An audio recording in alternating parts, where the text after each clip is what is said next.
अच्छा, last class में हम लोगों ने कहाँ तक किया था? आई थिंक इलास्ट्रेशन, एक मिनट देखते हैं कहाँ तक किया था। मैम बैड डेप्ट का हाँ, नहीं बैड डेप्ट का नहीं, आज लास्ट। तो हायर परचेस है ना। ओ, इलास्ट्रेशन 6 तक किया था, वो वाला तो थर्सडे कर रहे हैं हम लोग। इलास्ट्रेशन 6 तक किया था, ये देखो। और यहाँ पर 6 का मैंने तुम लोग को बोला था कि लेजर तुम लोग बना लो, ठीक है। लेजर को मैंने होमवर्क दिया था, ये मैंने वर्किंग नोट करवाया था आई थिंक। और ये वाला, ये देखो जर्नल एंट्री करवाया था, इसका लेजर करना था, लेजर और बैलेंस शीट, ठीक है।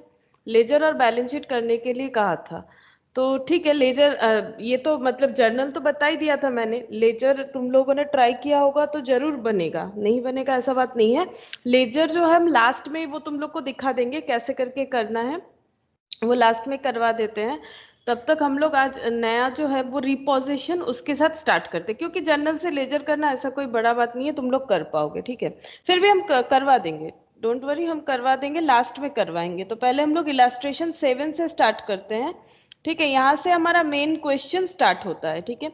यहाँ पर हम लोगों को रिपोजिशन के बारे में क्वेश्चन रहेगा, ठीक है। हायर परचेज का मेन यही रहता है, हायर परचेज में अगर कोई हार्ड क्वेश्चन हो तो वो रिपोजिशन एंड पार्शियल रिपोजिशन, मतलब full reposition and partial reposition. तो रिपोजिशन का मतलब तो पता ही है तुम लोगों को, अगर कोई अपना इंस्टॉलमेंट जो है वो पे नहीं कर पा रहा है जैसे कि उसने प्रॉमिस किया था, तो हायर परचेज सेल में जो सेलर है उसके पास ये राइट रहता है कि वो उस मतलब जो फिक्स्ड एसेट है उसको लेके चले जाएगा, ठीक है। दैट इज पोजीशन, फिर से अपने पास ले लेगा, दैट इज रिपोजिशन, ठीक है। तो डिफॉल्ट होने पे रिपोजिशन होगा। तो रिपोजिशन में हमें क्या क्या एंट्री करना है वो पहले हम लिखवाएंगे, फिर इस क्वेश्चन के साथ समझाएंगे, ठीक है। हम लोग दो तरह का रिपोजिशन का क्वेश्चन करेंगे, एक फुल रिपोजिशन, फिर पार्शियल रिपोजिशन। फुल रिपोजिशन जो है वो अभी हम लोग करेंगे, उसके बाद पार्शियल रिपोजिशन करेंगे। तो पहले तुम लोग हेडिंग करो कि फुल रिपोजिशन में हमें क्या क्या एंट्री करना पड़ेगा। फुल रिपोजिशन का मतलब क्या होता है बता रहे, देखो फुल रिपोजिशन का मतलब होता है, अगर मान लो सेलर ने 5 फिक्स्ड एसेट सेल किए, फॉर एग्जांपल अगर 5 मशीन सेल किए हैं और पांचों का पांचों मशीन वो रिपोजिट करना चाह रहा है, तो दैट इज फुल रिपोजिशन। लेकिन कभी कभार क्या होता है, अच्छे रिलेशन की वजह से कस्टमर के साथ ऐसा भी डील हो सकता है कि ठीक है अब पैसा नहीं दे पा रहे, हम 3 लेके जा रहे हैं, 3 मशीन लेके जा रहे हैं, 2 मशीन रख दे रहे हैं, इसका आप धीरे धीरे पेमेंट करते रहिए। ये उन लोगों के अंदर का एग्रीमेंट है, ठीक है। वो सेलर और बायर के बीच का बात है। अगर उन लोगों को ऐसा पसंद, मतलब ये चीज वो लोग एग्री होते हैं तो पार्शियल रिपोजिशन भी होता है। तो पहले हम लोग फुल रिपोजिशन करेंगे, ठीक है। फुल रिपोजिशन का मतलब क्या है, देखो, इन केस ऑफ कंप्लीट और full reposition, the higher vendor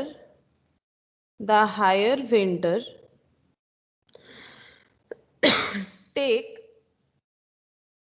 back the possession of all goods, ठीक है। गुड्स या फिर फिक्स्ड एसेट, नॉर्मली यहाँ पर फिक्स्ड एसेट का, लेकिन एक चीज देखो, फिक्स्ड एसेट किसके लिए है, जो परचेज कर रहा है उसके लिए फिक्स्ड एसेट है, लेकिन जो सेल कर रहा है क्या वो उसके लिए फिक्स्ड एसेट है या गुड्स है, बता सकेगा कोई मुझे। जो बेच रहा है उसके लिए भी फिक्स्ड एसेट, जो खरीद रहा है उसके लिए भी फिक्स्ड एसेट, या फिर दोनों के लिए गुड्स, या फिर एक के लिए फिक्स्ड एसेट एक के लिए गुड्स, बताओ। एक के लिए गुड्स, एक के लिए फिक्स एसेट।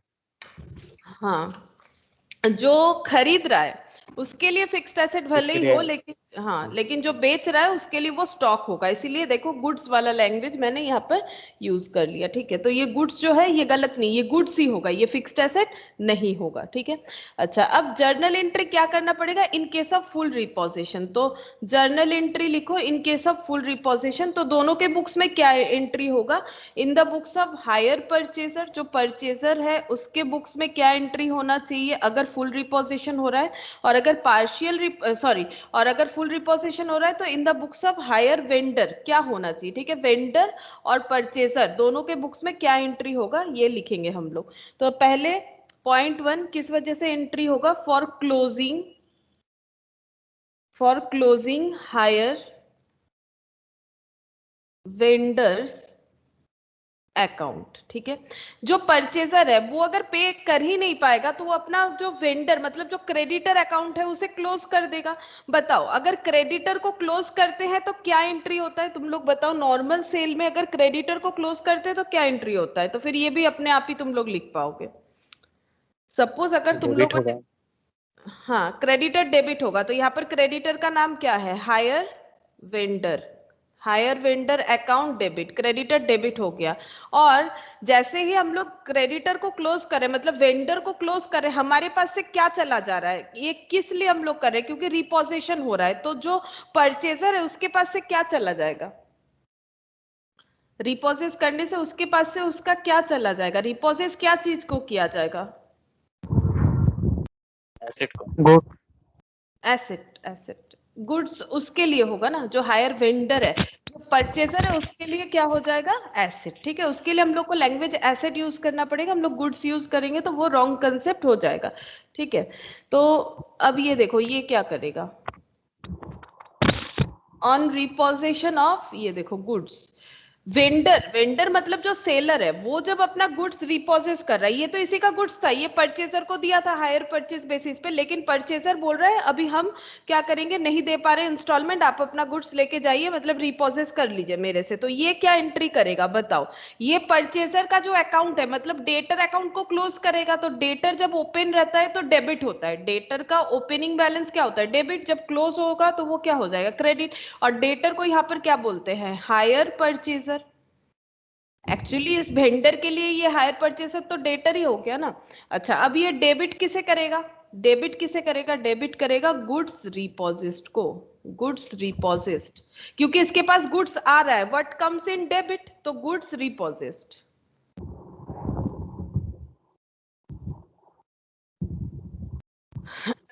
अच्छा नेक्स्ट देखो,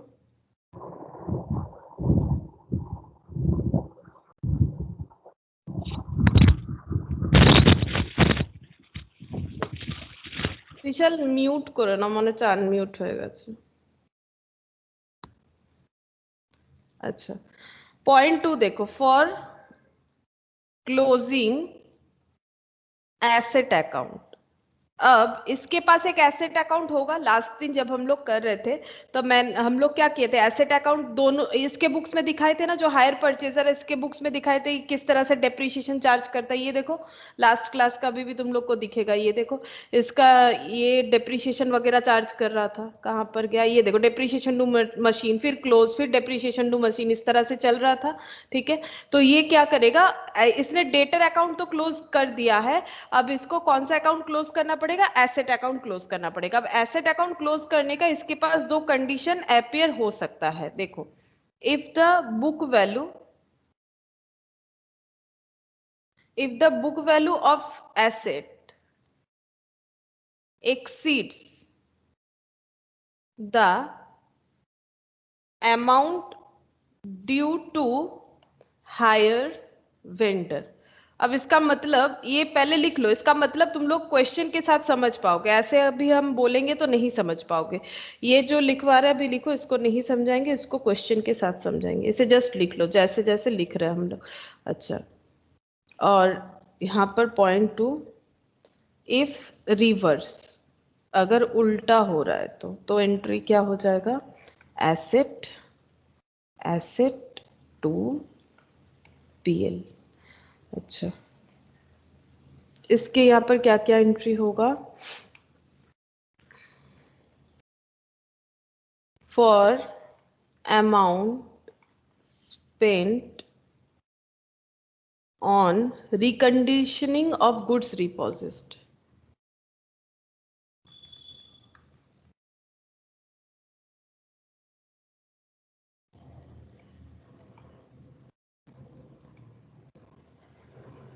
अच्छा अब देखो ये गुड्स रिपोजिट करके लेके तो चला गया, इसको तुम लोग समझ सकते हो, यहीं पर कोई प्रॉब्लम नहीं है। लेकिन मान लो इतने दिन इसके पास था, सपोज मान लो 5 इंस्टॉलमेंट के बाद ले जा रहा है, तो जब तक 5 इंस्टॉलमेंट ये भर पाया जो परचेजर था तो उसने ये गुड्स को यूज किया, ठीक है।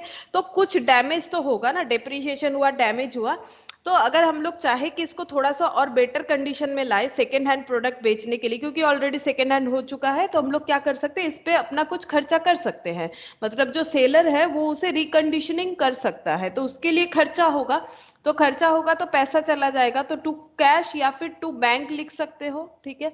और किस किस गुड्स के ऊपर खर्चा कर रहे हैं, गुड्स रिपोजिस्ड, तो एंट्री होगा गुड्स रिपोजिस्ड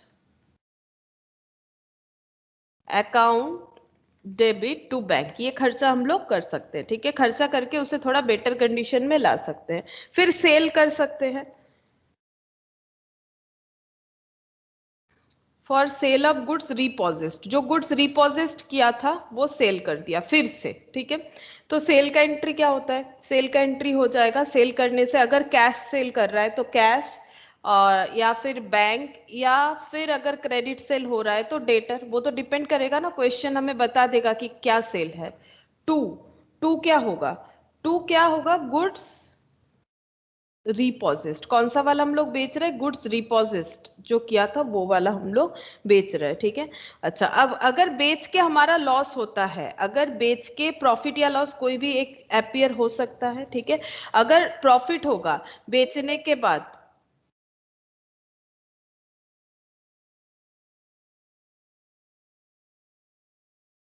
गुड मॉर्निंग प्रिया,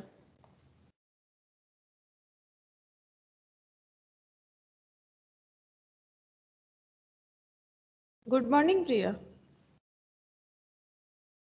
अच्छा, आवाज नहीं जा रहा होगा, ठीक है। देखो, for loss on, for loss और profit, good morning, for profit और लॉस ऑन सेल, अगर प्रॉफिट हो रहा है तो एंट्री क्या होगा, अगर लॉस हो रहा है तो एंट्री क्या होगा। तो देखो, प्रॉफिट होने से एंट्री क्या होगा, प्रॉफिट होने से एंट्री, यहीं पर लिखने से बेटर होता, चलो यहाँ तो होगा नहीं, चलो प्रॉफिट होने से एंट्री हो जाएगा गुड्स रिपोजिस्ट,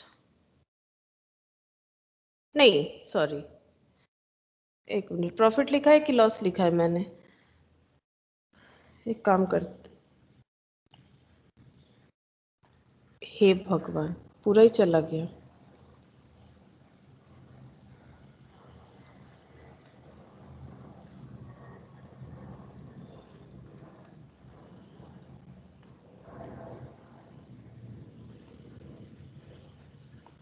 ओह, मुझे लगा पूरा चला गया। अच्छा, ठीक है, चलो अच्छा हुआ, मुझे लगा पूरा चला गया। फोर्थ वाला लिख लेते हैं, यहाँ पर नहीं होगा, चलो फोर्थ पॉइंट को इधर लिखते हैं, हायर वेंडर में।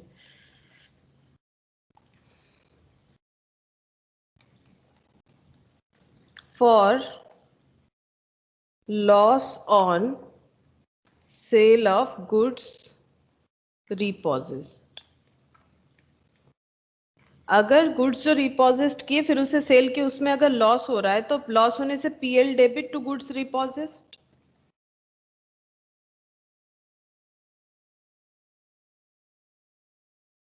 ठीक है।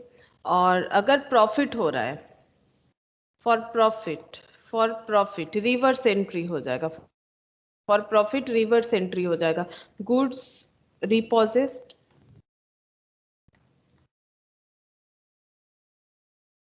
टू पीएल, ठीक है। ये पॉइंट हम लोग देखो, ये तो नॉर्मल है, ये सब समझ ही गए होगे, बेचने से दो ही चीज होता है, या तो प्रॉफिट या तो लॉस, लॉस होने से पीएल डेबिट, प्रॉफिट होने से पीएल क्रेडिट, ठीक है। अब क्या बेच के हुआ उसी को हम लोग डेबिट या क्रेडिट कर, अब देखो ये अगर लॉस होता है तो पीएल डेबिट क्यों हुआ, गुड्स रिपोजिस्ट जो बेचा था हम लोगों ने उसके वजह से, ठीक है। और अगर प्रॉफिट होगा तो इस तरह से एंट्री होगा। और ये जो पॉइंट नहीं समझा पाए, ये वाला, ये पॉइंट 1 एंड 2, इसको हम लोग क्वेश्चन के साथ समझेंगे, ठीक है। अच्छा, देखो यहाँ पर क्वेश्चन क्या बोला है, on 1/1/2011 A purchased 5 machine from B, payment was to be made 20% down payment, जो है 20% डाउन पेमेंट किया गया है, and the balance in 4 annual instalment, 4 instalment में होगा, commencing from 31st of December, the vendor charge interest 10% per annum, A writes off depreciation 20% per annum on the original cost. तो पहले यहां तक हम लोग ड्रॉ कर लेते क्वेश्चन को, देखो क्या बोल रहा है क्वेश्चन में।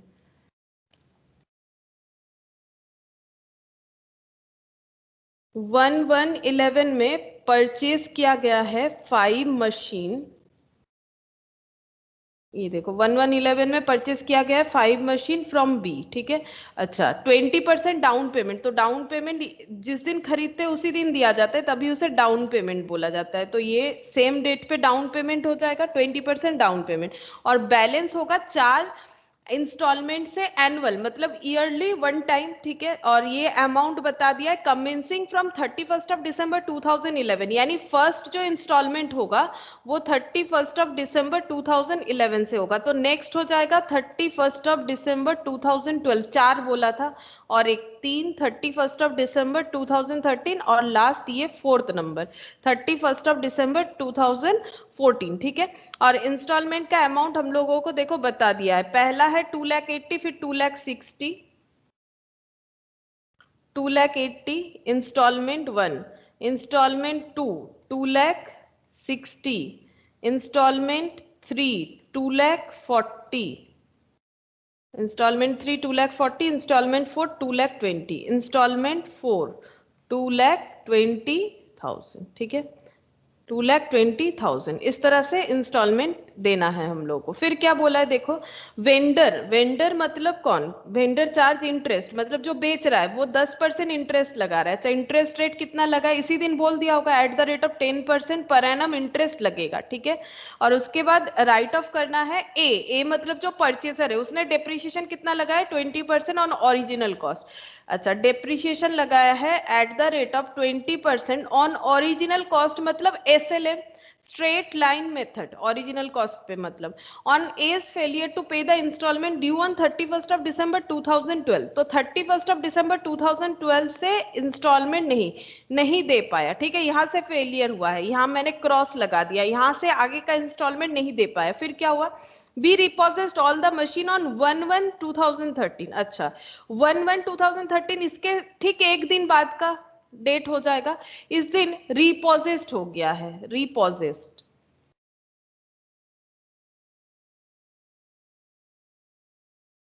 रिपोजेस्ड ऑल मशीन, मतलब 5 मशीन ही रिपोजेस्ड हो गया। चलो इसको 5 ही लिख देते, इजीली समझ में आ जाएगा।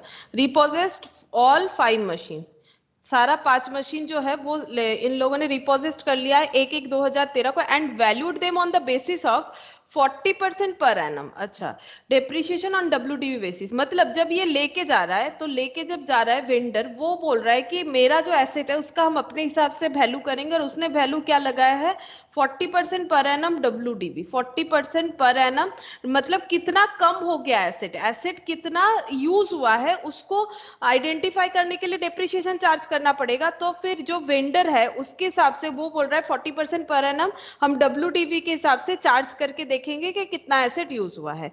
B after incurring 6,000 on repair sold the machine for 2,66,000 on 30th June 2013। अच्छा कब बेच दिया है 30th June 2013, मतलब यहीं पर 30th June 2013 ये इसमें आएगा डेट, ठीक है। यहाँ पर सेल कर दिया है, सेल कर दिया है सेकेंड हैंड मशीन, मतलब ये रिपोजेस्ड मशीन, सेकेंड हैंड मशीन ये बेच दिया है। कितना इसमें इनकट किया है 6,000 फॉर रिपेयर्स, प्लस 6,000 रिपेयर्स का इसने इस पे खर्चा किया है, और उसके बाद बेच दिया है कितने में 2,66,000 में, एंड सेल एट 2,66,000, ठीक है, 2,66,000 में बेच दिया। Prepare the relevant account in the books of A and B, हम लोग को दोनों के बुक्स में रेलिवेंट अकाउंट जो है प्रिपेयर करना है, ठीक है।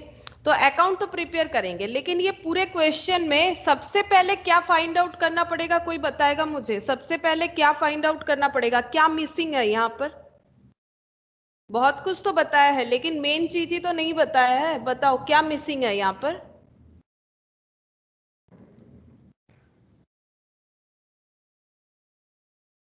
मशीन की मशीन जो बताओ पहला डाउन एंट्री क्या। पेमेंट।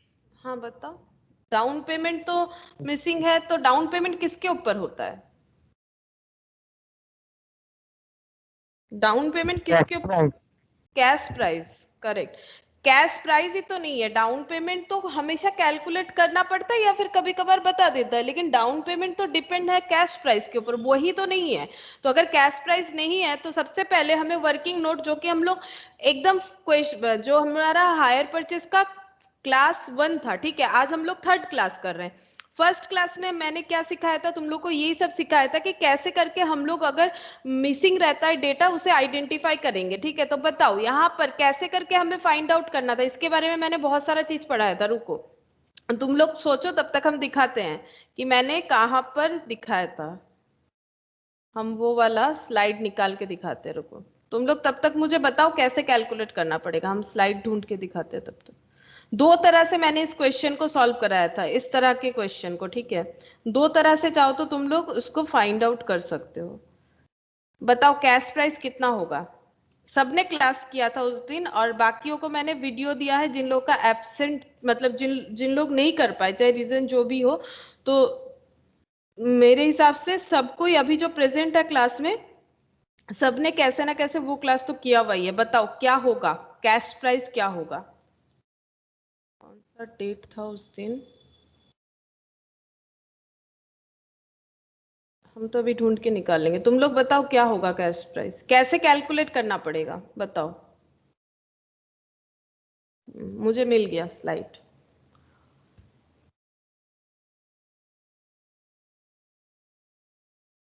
ये देखो, जिस दिन हम लोग फर्स्ट हायर परचेज का क्लास किए थे उस दिन मैंने यही सब सिखाया था, कैसे करके हम लोग को कैश प्राइस कैलकुलेट करना है। यहाँ पर मैंने ये जो क्वेश्चन है इसमें 3 तरह से सिखाया था। ये देखो, when rate of interest, total cash price and instalment are given, चलो ये नहीं, और ये देखो, when rate of interest and instalment are given but total cash price is not given, this is the point.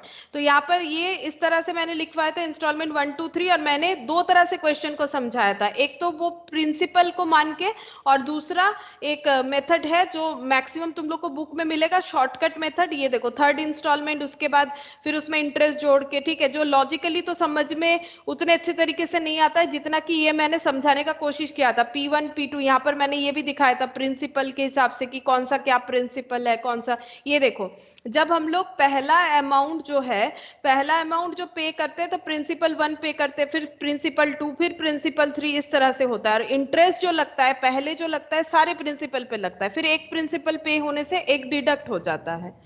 तो इस तरह से मैंने करवाया था। अब तुम लोग को जैसा सही लगे तुम लोग कर सकते हो, ठीक है।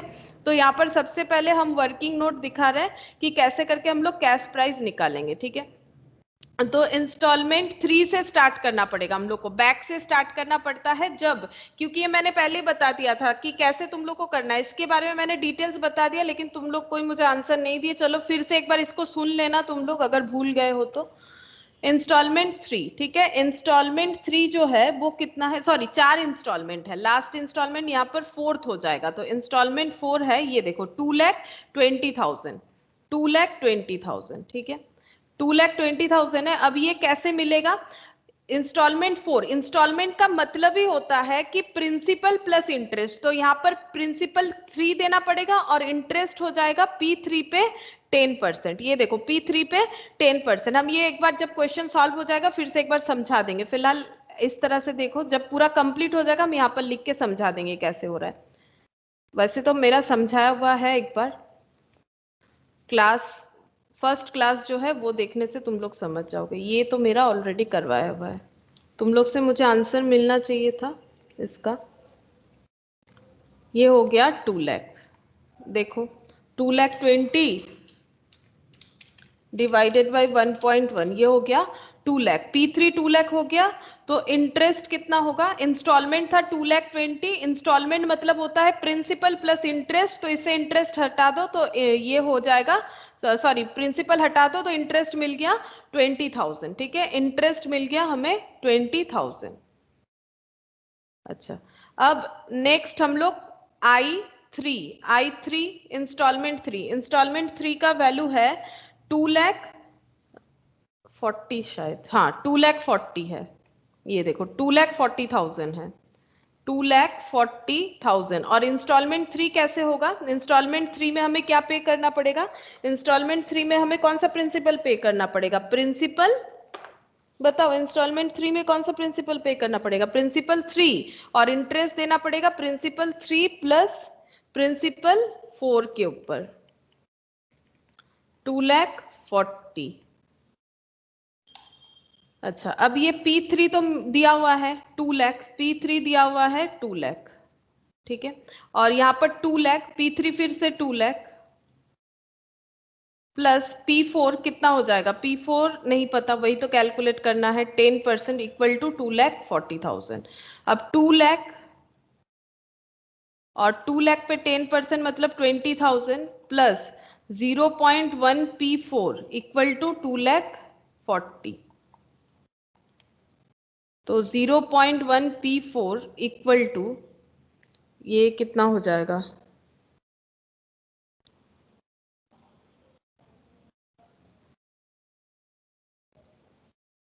अच्छा, हमें तो P4 पता था, सॉरी P3 थोड़ी ना पता था। अच्छा, ये थोड़ा रॉन्ग लिख दिया मैंने, चलो ये P4 होना चाहिए ना, ये प्रिंसिपल 4 होगा, ये प्रिंसिपल 4 होगा।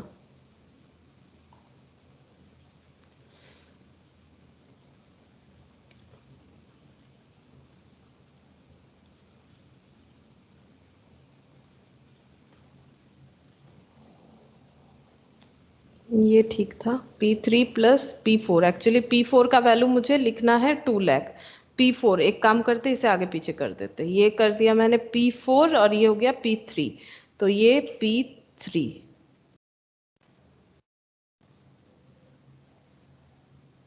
पूरा ही हटाना पड़ेगा।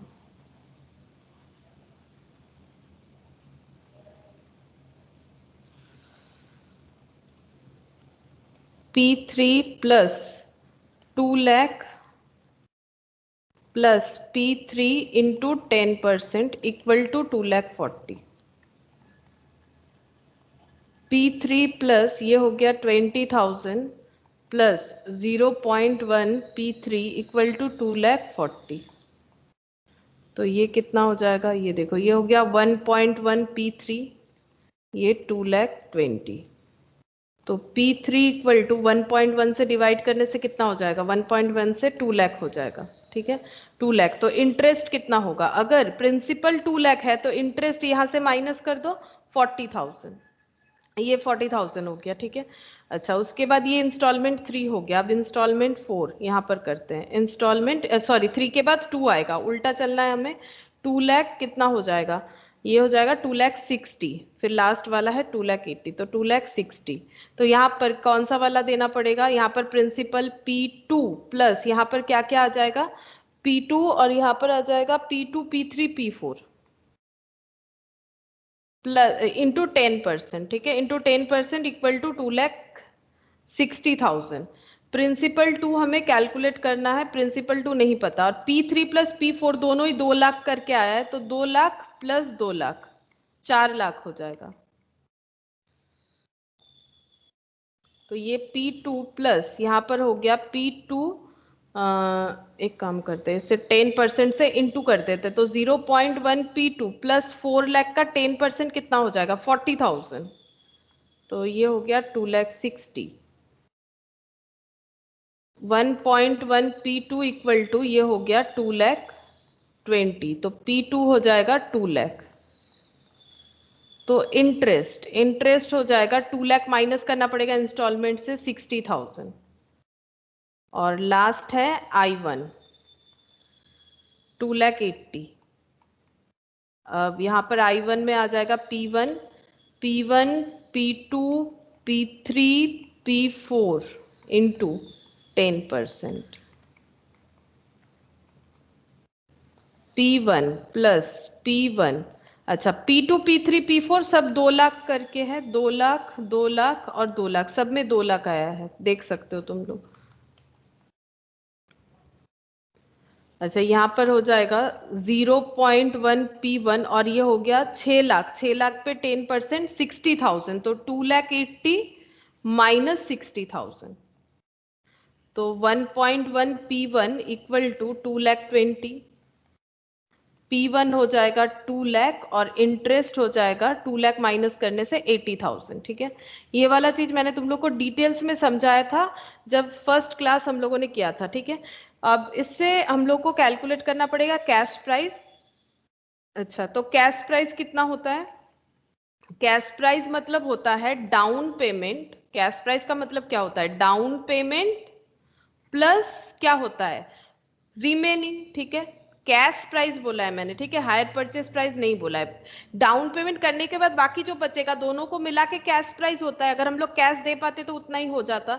तो रिमेनिंग हम लोगों ने कितना पे किया है? देखो, रिमेनिंग हम लोगों ने पे किया है 2 लाख करके, हम लोगों ने 4 बार पे किया है। 2 लाख करके 4 बार पे किया है। प्रिंसिपल जो होता है वही तो रिमेनिंग अमाउंट होता है ना। 2 लाख करके 4 बार पे किया है तो 8 लाख हो जाएगा। और जो हमारा डाउन पेमेंट है वो बताया है, देखो 20%। 20% ऑफ वो क्या होता है? डाउन पेमेंट 20% किसका होगा? कैश प्राइस का होगा या ये रिमेनिंग पोर्शन का होगा? बताओ। डाउन पेमेंट 20% किसका होता है? 20% ऑफ कैश प्राइस। तो ये कैश प्राइस। ठीक है, अच्छा, अब ये कैश प्राइस को x मान लेते हैं। ठीक है, अगर x मानो तो मान सकते हो, नहीं मानो तो भी चलेगा। 20% मतलब कितना हो जाएगा? 0.20x प्लस ये कितना हो गया? 2 लाख इंटू 4 8 लाख।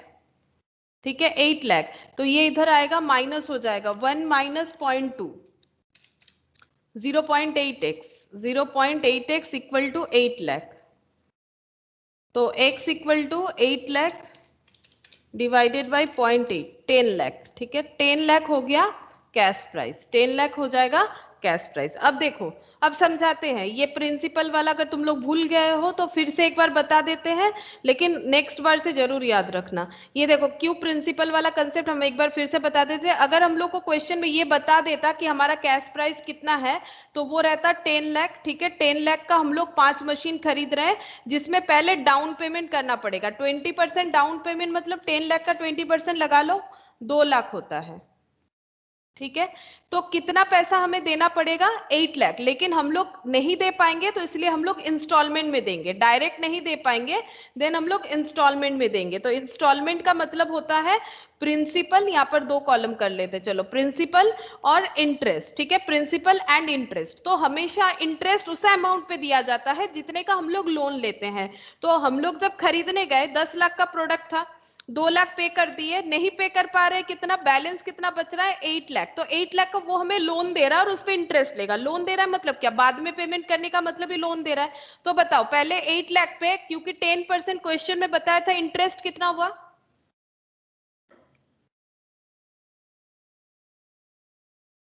80,000। इंटरेस्ट कितना हुआ? 80,000। अगर तुम लोग ये वाला भूल जाओगे तो क्वेश्चन ही नहीं कर पाओगे, अगर मिसिंग रहेगा कैश प्राइस। ठीक है, तो 10% करके इंटरेस्ट है। 10% करके अगर इंटरेस्ट है तो अकॉर्डिंग टू 10% 8 लाख के ऊपर 80,000 हो गया। ठीक है, इंस्टॉलमेंट हम लोगों को बताया है कि 4, ये देखो क्या बताया था हम लोग को, 4 annual installment, balance in 4 annual installment. तो इसका 4 भाग करो, कितना होता है? 8 लाख का 4 पार्ट करो, कितना होता है? 8 लाख को अगर 4 इंस्टॉलमेंट में दोगे तो कितना हो जाएगा? फर्स्ट प्रिंसिपल कितना होगा? 8 lakh divided by 2 lakh. First हो गया 2 लाख। ठीक है, तो ये देखो प्रिंसिपल हो गया 2 लाख। तो बताओ फर्स्ट इंस्टॉलमेंट कितने का होगा? इंस्टॉलमेंट मतलब प्रिंसिपल प्लस इंटरेस्ट। ठीक है, तो 2 लाख 80,000 का हो गया। देखो 2 लाख 80,000। अब देखो मैंने क्या किया, फर्स्ट जब मैंने यहाँ पर फर्स्ट इंस्टॉलमेंट का लगाया 2 लाख 80, तो कैसे निकाला? P1 plus P1 P2 P3 P4। अब ये क्यों किया? देखो, क्योंकि यहाँ पर अगर हम लोग इसको 4 पार्ट में देने वाले हैं तो पहले वाले को P1 बोलेंगे, दूसरे वाले को P2, फिर P3 प्लस P4। तो उसमें से हम लोगों ने P1 दे दिया, उसमें से हम लोगों ने P1 दे दिया, तो बचा 6 लाख। अब ये 6 लाख का मतलब क्या क्या है?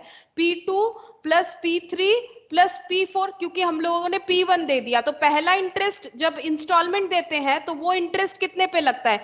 P1 P2 P3 P4, मतलब टोटल अमाउंट पे लगेगा। ये देखो P1 P2 P3 P4, क्योंकि ये टोटल अमाउंट को अगर 4 बार में देंगे तो 4 प्रिंसिपल, 5 बार में देंगे तो 5 प्रिंसिपल, और जो बचा हुआ अमाउंट रहता है उसी पे इंटरेस्ट देना पड़ता है। ये ऐसे करके मैंने समझाया हुआ है पहले भी तुम लोगों को। अभी ये 6 लाख पे फिर से इंटरेस्ट लगेगा, कितना? 60,000। ठीक है, अब यहाँ पर प्रिंसिपल 2 पे कर देंगे तो ये हो गया फिर से देखो 2 लाख। ठीक है, बचा कितना 4 लाख, बचा कितना 4 लाख, और यहाँ पर प्रिंसिपल लिखते हैं 2 लाख, तो फिर इंस्टॉलमेंट हो जाएगा 2,60,000। ये हम तुम लोग को समझा रहे, डायरेक्टली अगर क्वेश्चन हमें दिया हुआ रहता तो क्या कंसेप्ट आता। ये क्या क्या हो गया, P2 दे दिए तो बचा क्या P3 और P4। अब ये बचे हुए पे इंटरेस्ट दो 40,000, ठीक है। अब इस पे P3 को पे करना है प्रिंसिपल, सिर्फ इंटरेस्ट भी कोई नहीं लेगा, सिर्फ प्रिंसिपल भी कोई नहीं लेगा, तो बचा 2 लाख, ठीक है। अब ये 2 लाख यहाँ पर, ये जो पेमेंट किया उसको यहाँ पर लिखो, ये जो पेमेंट कर रहे हैं ना, ये कौन सा वाला लिख रहा है, ये जो पेमेंट कर रहा है ये वाला, ठीक है, ये जो पेमेंट कर रहे हैं वो ये वाला है। फिर 2 लाख प्लस 40,000 तो कितना हो जाएगा 2,40,000। देखो थर्ड इंस्टॉलमेंट 2,40,000 का ही होगा, ये देखो 2,40,000, और फोर्थ लास्ट इंस्टॉलमेंट दिख भी रहा है, देखो लास्ट हमें प्रिंसिपल, ये कौन सा प्रिंसिपल था, P3 तो दे दिए, P4 था, अब P4 को पे कर दो 2 लाख, P4 को पे कर दिया 2 लाख, और P4 जब जितना दिन बाकी था उस पर 10% के हिसाब से 20,000 का इंटरेस्ट लग गया, 2 लाख, 2 लाख प्लस 20,000, 2,20,000, ठीक है। तो ये कंसेप्ट तुम लोग को याद रखना है कैसे भी करके। अब तुम लोग शॉर्टकट से भी याद रख सकते हो, ऐसे भी याद रख सकते हो, लेकिन अगर तुम लोग ये आइडेंटिफाई नहीं कर पाओगे कि करना क्या है तब तो बहुत मुश्किल हो जाएगा। इसीलिए तो मैंने पहले ये शॉर्ट क्वेश्चंस को करवा दिया, आइडेंटिफाई करना जरूरी है। अब देखो ये शॉर्टकट भी मैंने करवा दिया था, इससे बहुत जल्दी होता है, ठीक है। लेकिन ये कंसेप्ट नहीं क्लियर करोगे तो शॉर्टकट यूज नहीं कर पाओगे, ये हम कह सकते हैं, ठीक है। कंसेप्ट को बिल्डअप करो, नहीं तो शॉर्टकट यूज नहीं कर पाओगे। तो ये हो गया, ठीक है। चलो अब इसमें मुझे ज्यादा टाइम वैसे देना नहीं था, कोई बात नहीं। अब हम लोग क्या करेंगे, लेजर बनाएंगे, ledger in the books of A and in the books of B. तो in the books of A, in the books of A, अब ए क्या क्या अकाउंट बनाएगा, ए परचेजर था तो उसने मशीन खरीदा तो वो मशीनरी अकाउंट बनाएगा, और वेंडर का अकाउंट बनाएगा। वेंडर का नाम क्या है बी, तो बीज अकाउंट, ये 2 अकाउंट उसे मेंटेन करना पड़ेगा। और इधर बी जो है, बी 2 अकाउंट बनाएगा, ठीक है, in the books of B, in the books of B, as account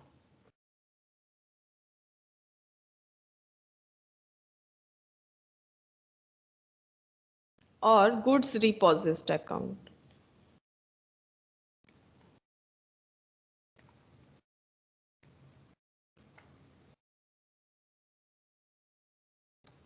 अच्छा, अब हम एंट्री तुम लोगों से ही पूछते हैं, चलो बताओ। फर्स्ट ट्रांजैक्शन अगर हम लोग इन द बुक्स ऑफ ए को अगर पहले कंप्लीट करते हैं या फिर साइमल्टेनियसली सारा कर सकते हैं, बताओ। पहले अगर ए परचेस कर रहा है, बी सेल कर रहा है, तो ए अपने बुक्स में क्या एंट्री करेगा, 5 मशीन परचेस करने का क्या एंट्री करेगा, बताओ। ए क्या एंट्री करेगा, बी क्या एंट्री करेगा।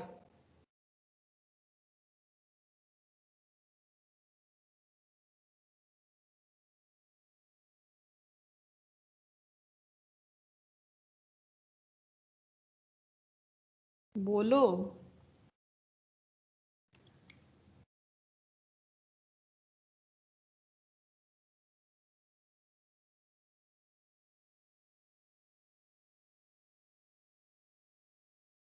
कोई कुछ नहीं बोलेगा, क्या एंट्री होगा ये नहीं बताओगे तुम लोग कि ए जब खरीद रहा था तो वो एंट्री क्या करेगा। अरे क्रेडिट सेल का एंट्री तो कम से कम याद करके बताओ। तुम लोग का आवाज आ रहा है मेरा,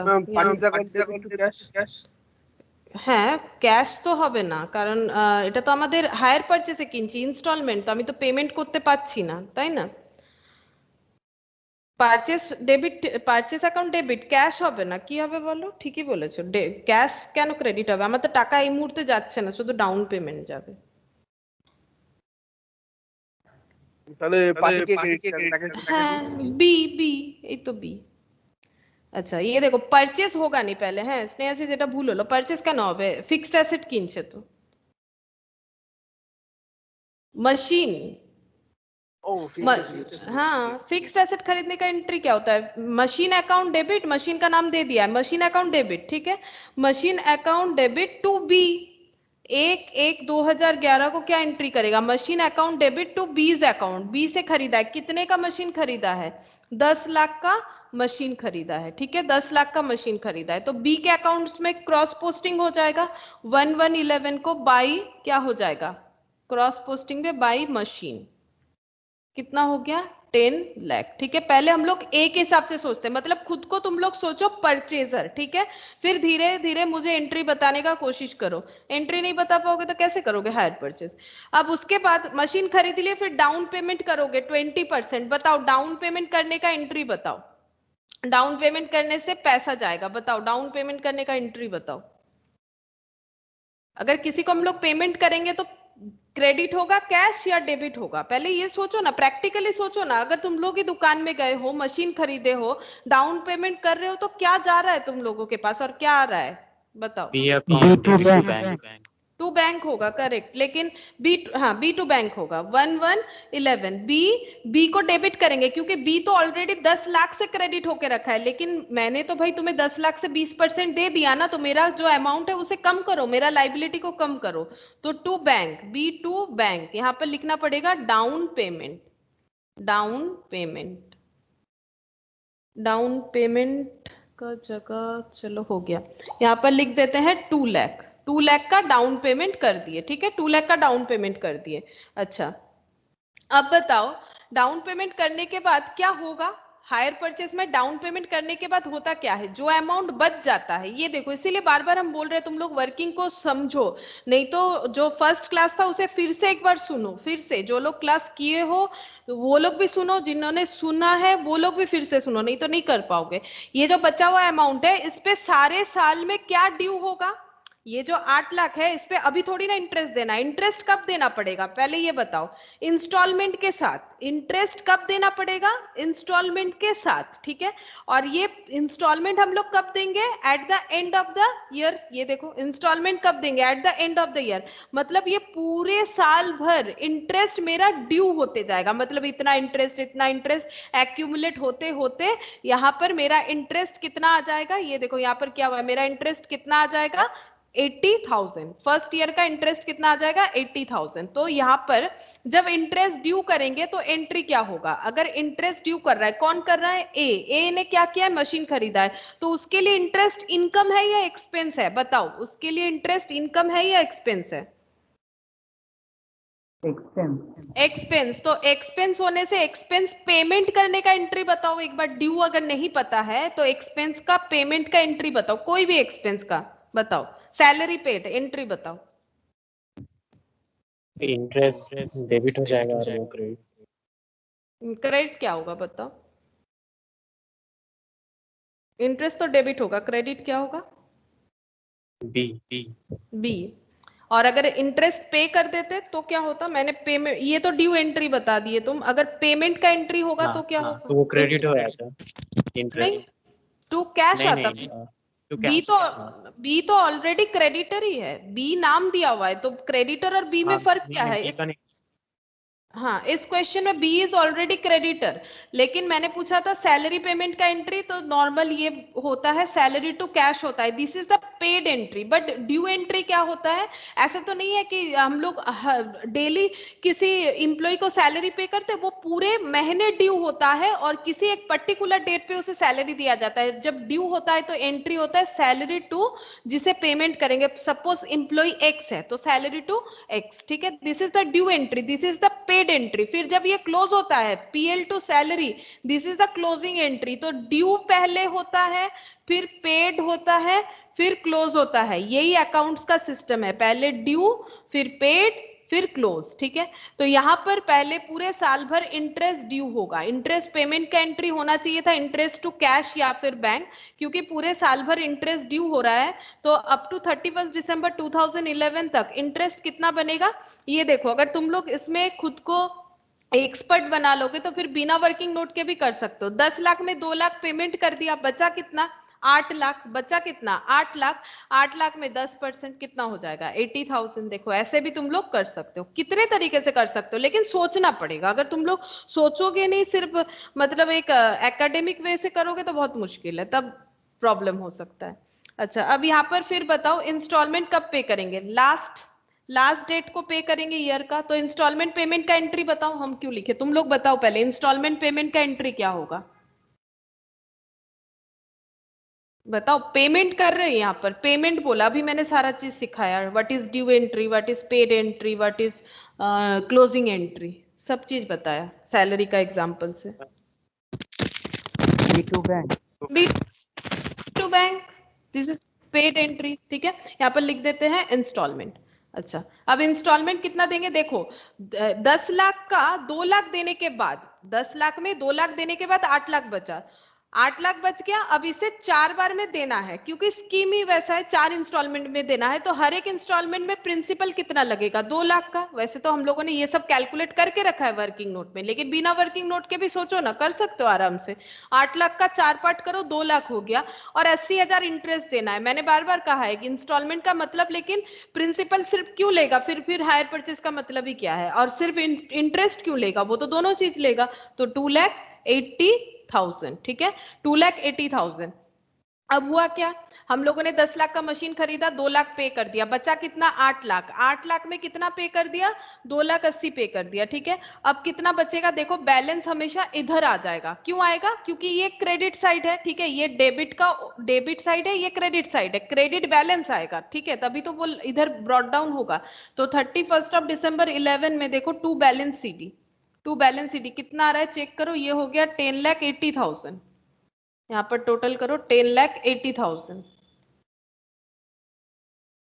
10,80,000 कितना हो जाएगा, 4,80,000 कितना हो जाएगा, 6 लाख होना चाहिए। देखो 6 लाख बचेगा ना, ये देखो 6 लाख बचेगा, तो 6 लाख ही होना चाहिए, ये देखो 6 लाख होना चाहिए। पूरे चीज को रिलेट करो, ये देखो यहाँ पर 6 लाख बच रहा है सब पेमेंट करने के बाद, तो फिर 6 लाख ही होना चाहिए ना, इतना बच गया। यानी ए को अभी बी को कितना पेमेंट करना पड़ेगा, अभी टोटल 6 लाख है वो पेमेंट करना पड़ेगा, उसके साथ साथ इंटरेस्ट भी। तो 1/1/2012 यहाँ पर ब्रॉट डाउन करते हैं बाई बैलेंस बी डी। देखो बी का अकाउंट किसके बुक्स में, ए के बुक्स में, ए के लिए क्या है, वो लाइबिलिटी है, तो ए का लाइबिलिटी कितना अभी भी बचा हुआ है, 6 लाख बचा हुआ है, ठीक है, 6 लाख बचा हुआ है।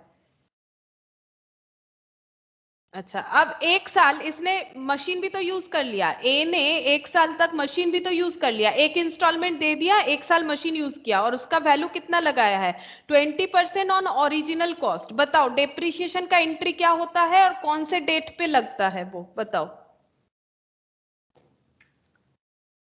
डेप्रिसिएशन हमेशा कब तक का लगता है, जब तक वो यूज होता है उस अकाउंटिंग ईयर में। तो इस अकाउंटिंग ईयर में 31 दिसंबर 2011 तक यूज हुआ है। बताओ डेप्रिसिएशन का एंट्री बताओ, ये सब तो 11-12 का है। डेबिट होगा, by depreciation account debit to asset होता है, एसेट खत्म हो जाता है, मतलब कम हो जाता है उतने से। तो बताओ डेप्रिसिएशन का अमाउंट कितना होगा, ओरिजिनल कॉस्ट बोला है 20%, तो 10 लाख का 20% 2 लाख। अच्छा, अब बैलेंस कितना बचा, फर्स्ट ईयर में मशीन का बैलेंस मिस्टर ए के हिसाब से बच रहा है 8 लाख, ठीक है। यहाँ पर ना जगह नहीं होगा, शायद मैंने थोड़ा कम जगह ले लिया, तो हम यहाँ पर टोटल नहीं लिख रहे, तुम लोग लिख लेना, मतलब ये 10 लाख और यहाँ 10 लाख। फिर 1/1/2012 टू बैलेंस बीडी, देखो एसेट है इसीलिए opening balance to balance BD आ रहा है, कितना 8 लाख, ठीक है। तो सेकेंड ईयर का कंडीशन देखो, सेकेंड ईयर का कंडीशन है मशीन 8 लाख का है ए के पास, और ए को पे करना है बी को 6 लाख, और उसके साथ इंटरेस्ट भी पे करना है। अब देखते हैं सेकेंड ईयर में क्या हुआ। सेकेंड ईयर में इसने इंस्टॉलमेंट फेल कर दिया, सेकेंड ईयर में इसने इंस्टॉलमेंट फेल किया, ये चीज कब जाके पता चलेगा, ईयर एंड में पता चलेगा कि इंस्टॉलमेंट नहीं दे पा रहा है, या फिर उसके पहले ही पता चल जाएगा, ये सोचो तुम लोग, ये सोच के बताओ। पहले कैसे पता चलेगा, अगर पहले पता, वो तो ए को पता है, लेकिन इंस्टॉलमेंट अगर मान लो हम लोग कोई भी प्रोडक्ट खरीद रहे हैं इंस्टॉलमेंट में, तो हम लोग तो कोशिश करेंगे ना कि अभी टाइम है कहीं से मिल जाए, हम लोग दे दे। हम लोग ना कब करेंगे, मिडिल में ना करने से वो तो लॉजिकल नहीं हुआ ना, एक लीगल एग्रीमेंट होता है ना। कब पता चलेगा कि हम लोग इंस्टॉलमेंट नहीं दे पा रहे, जब हमारे बैंक में बैलेंस नहीं रहता है, और वो जो कंपनी है उसको तो बैंक के साथ हमें टाई अप करवाना पड़ेगा ना, कि मैंने इस बैंक के थ्रू से आपका प्रोडक्ट खरीदा है। जब मेरे बैंक में बैलेंस नहीं रहेगा और ऑन दैट डेट वो प्रोडक्ट का बैलेंस जो मतलब जो इंस्टॉलमेंट का बैलेंस है वो डिडक्ट नहीं होगा, तभी उन लोगों को पता चलेगा कि हम लोग इंस्टॉलमेंट नहीं दे पा रहे। वो मुझे पर्सनली अगर पता है उससे कोई लेना देना नहीं है कि हम नहीं दे पाएंगे, लेकिन लीगली कब ये माना जाएगा कि इंस्टॉलमेंट फेलियर है? जिस डेट पे इंस्टॉलमेंट देने का बात था उस डेट पे हम लोग जब इंस्टॉलमेंट नहीं दे पाएंगे। तुम लोग अगर कोई प्रोडक्ट खरीदते हो तो देखना कि अगर जब तुम लोग का इंस्टॉलमेंट का टाइम आएगा, सपोज आज 19 तारीख है, किसी का अगर मान लो कल इंस्टॉलमेंट है, वो पहले से लिख के तुमको एक नोटिस भेज दिया जाएगा कि आपका इंस्टॉलमेंट ड्यू होगा कल, तो प्लीज आप अपने बैंक में अवेलेबल बैलेंस रखिए, ठीक है। अब तुम्हारे पास है, कोई बात नहीं, नहीं है तो वो नोटिस दे देता है, ठीक है। अब ये अगर हम, मुझे पता है कि हम नहीं दे पाएंगे, आगे भी नहीं दे पाएंगे, वो मेरा प्रॉब्लम है, लेकिन लीगली या फिर अकाउंटिंग एंट्री कब पास होगा? जब देना था ऑन दैट मोमेंट, जब नहीं दे पाए तो 31 दिसंबर 2012 जब इंस्टॉलमेंट का डेट आएगा, जिस दिन अमाउंट डिडक्ट होने वाला था उस दिन पता चलेगा। लाइक बिल्स का, बिल्स ऑफ एक्सचेंज जब तुम लोग कभी पढ़े हो तो देखना, बिल्स ऑफ एक्सचेंज में अगर पार्टी को पता है कि भाई हम तो इंस्टॉलमेंट हो गए, हम नहीं दे पाएंगे, लेकिन बिल्स का अगर 3 मंथ्स का वैलिडिटी था ना, तो 3 मंथ्स बाद ही उसे काउंट कर दिया जाएगा कि वो नहीं दे पाए, उसके पहले नहीं। उसी तरह से इंस्टॉलमेंट के केस में भी ऐसे ही होगा। इंस्टॉलमेंट जिस दिन देना था, इंस्टॉलमेंट जिस दिन देना था,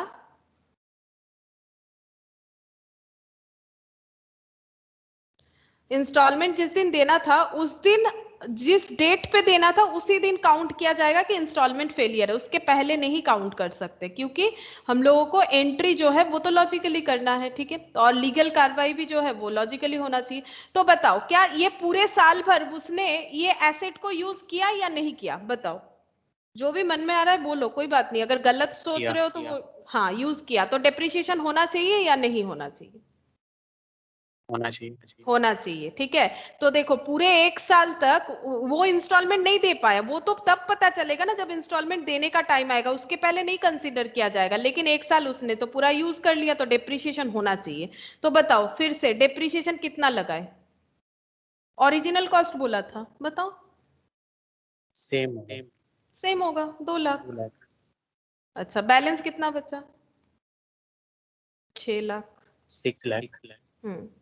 तो ये क्लोज हो गया 6 लाख, ठीक है। 31 दिसंबर 2012 तक बचा 6 लाख। अब 1113 करेंगे, क्यों कर रहे हैं ना 1113? क्योंकि 31 दिसंबर तक उसी के पास था, रिपोजेस 1 तारीख को हुआ है। एक बार देखो तुम लोग, मैंने यहाँ ड्रॉ भी किया है, तुम लोग क्वेश्चन में भी देख सकते हो, 31 दिसंबर तक इसके पास था।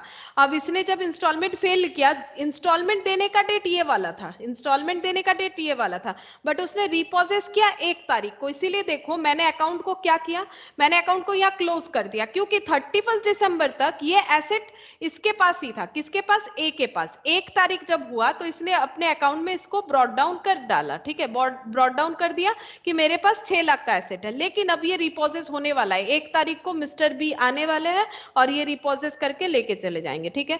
तो यहाँ पर, अब यहाँ पर क्या एंट्री होगा? क्या 1 साल तक इंटरेस्ट ड्यू नहीं हुआ या फिर हुआ? बताओ। ये जो सेकेंड ईयर था, जब इंस्टॉलमेंट देना है वो तो लास्ट डेट को देना है, ईयर के लास्ट में देना है, क्या इतने दिन तक इंटरेस्ट ड्यू हुआ या फिर नहीं हुआ? क्या लगता है? बताओ ना, गलत होगा तो होगा, हम बता देंगे क्यों नहीं। होगा, इंटरेस्ट ड्यू होगा, क्योंकि मुझे इस तरह से देखो, मैंने एक इंस्टॉलमेंट फेल कर दिया, इसका मतलब ऐसा तो नहीं है कि मुझे सिर्फ प्रिंसिपल देने से ही काम बन जाएगा। मुझे तो 2,60,000 ही देना है, जिसमें 60,000 इंटरेस्ट है, क्योंकि हम लोग कैलकुलेट कर चुके हैं इसीलिए हम बता रहे हैं, और 2 लाख मेरा प्रिंसिपल था। तो 2,60,000 फेलियर क्यों बोल रहे हैं? इसका मतलब इंटरेस्ट ड्यू होता है, क्योंकि मैंने अभी थोड़ी देर पहले बताया, सारे साल में धीरे धीरे इंटरेस्ट ड्यू होते जाता है, ठीक है। 12 महीने का इंटरेस्ट ड्यू कैसे होता है? पहले 1 महीना, फिर 2, फिर 3, फिर 4, इस तरह से 12 मंथ्स का इंटरेस्ट ड्यू होता है। तो 31 दिसंबर 2012 में इंटरेस्ट ड्यू हो जाएगा, और इंटरेस्ट हमेशा बचे हुए अमाउंट पे होता है। 6 लाख का 10%, तो ये हो जाएगा 60,000, ठीक है, ये 60,000 हो गया। अब बताओ, 31 दिसंबर 2012 उसको इंस्टॉलमेंट देना था, तो हमें एंट्री करना था टू बैंक इंस्टॉलमेंट बोल के। क्या इंस्टॉलमेंट दे पाया है? मिस्टर ए ने इंस्टॉलमेंट दिया या फिर नहीं दिया?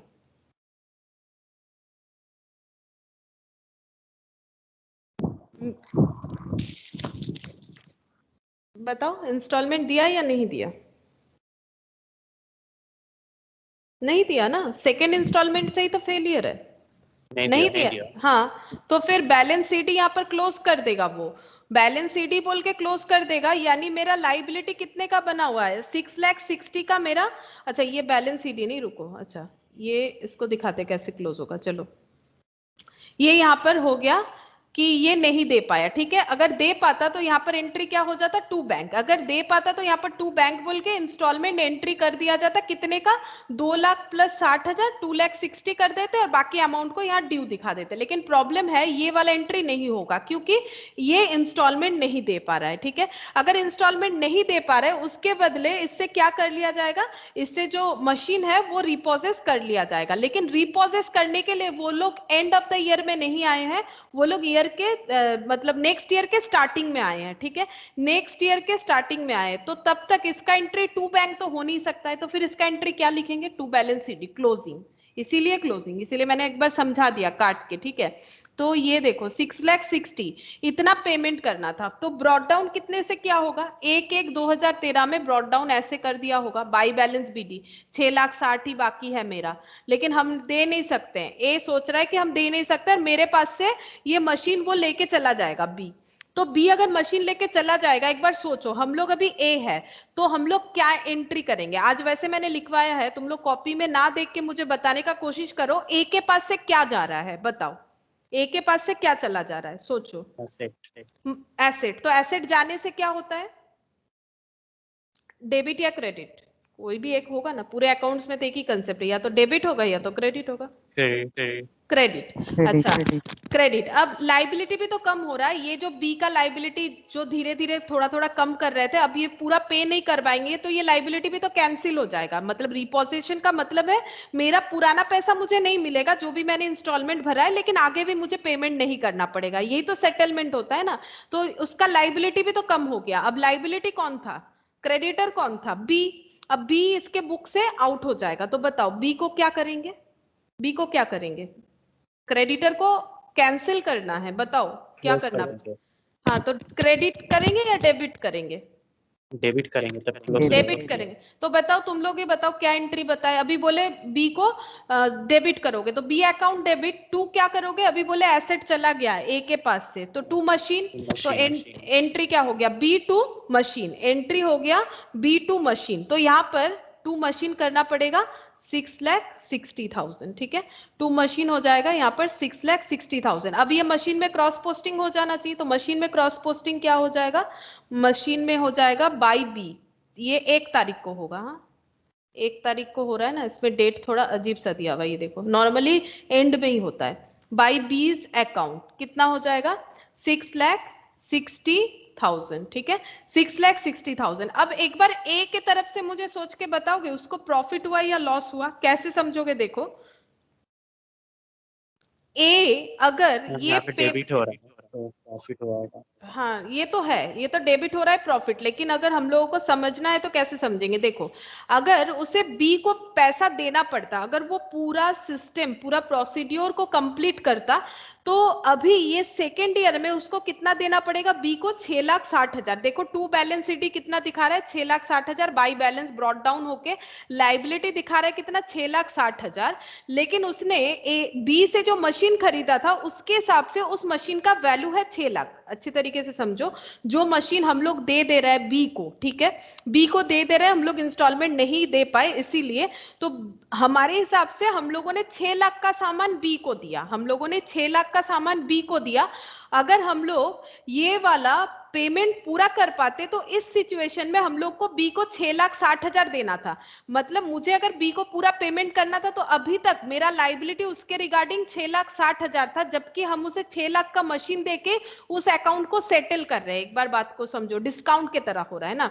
देखो तुम लोग समझ पा रहे हो हम जो बोलना चाह रहे हैं, हम बोलना चाह रहे हैं ये कि बी को अभी तक हमें कितना देना है 6,60,000, ये साफ साफ हमें अकाउंट से दिख रहा है, हम लोग नहीं दे पा रहे, उसके बदले हम लोग उसे क्या दे रहे हैं, मशीन दे रहे हैं। और हमारे हिसाब से जो मशीन दे रहे हैं उसका वैल्यू है 6 लाख। मतलब अगर इसको अगर लेन देन का ट्रांजैक्शन समझो तो ये देखो बी बोल रहा है तुम्हें 6,60,000 नहीं देना पड़ेगा, उसके बदले तुम मुझे 6 लाख दे दो, लेकिन ये बदले में नहीं हो रहा है, ये तो हायर परचेस है, वो तो डिफॉल्टर है इसीलिए, लेकिन हम प्रॉफिट या लॉस समझाने के लिए बोल रहे हैं। देखो अगर उस वो देता तो 6,60,000 देता, ठीक है, लेकिन उसके बदले वो क्या दे रहा है, 6 लाख का मशीन दे रहा है। तो एक बार ए के रेस्पेक्ट से सोचो कि ए ने अपना 60,000 बचाया, मतलब इस तरह से प्रॉफिट लॉस समझने के लिए हम कह रहे हैं ए ने अपना 60,000 बचा लिया। और अगर तुम लोग बैलेंस करके देखोगे, ये देखो इधर बैलेंस आ रहा है 60,000, ठीक है, इधर बैलेंस आ रहा है 60,000। यही वाला कंसेप्ट मैंने यहाँ पर आज स्टार्टिंग में तुम लोग को लिखवाया है।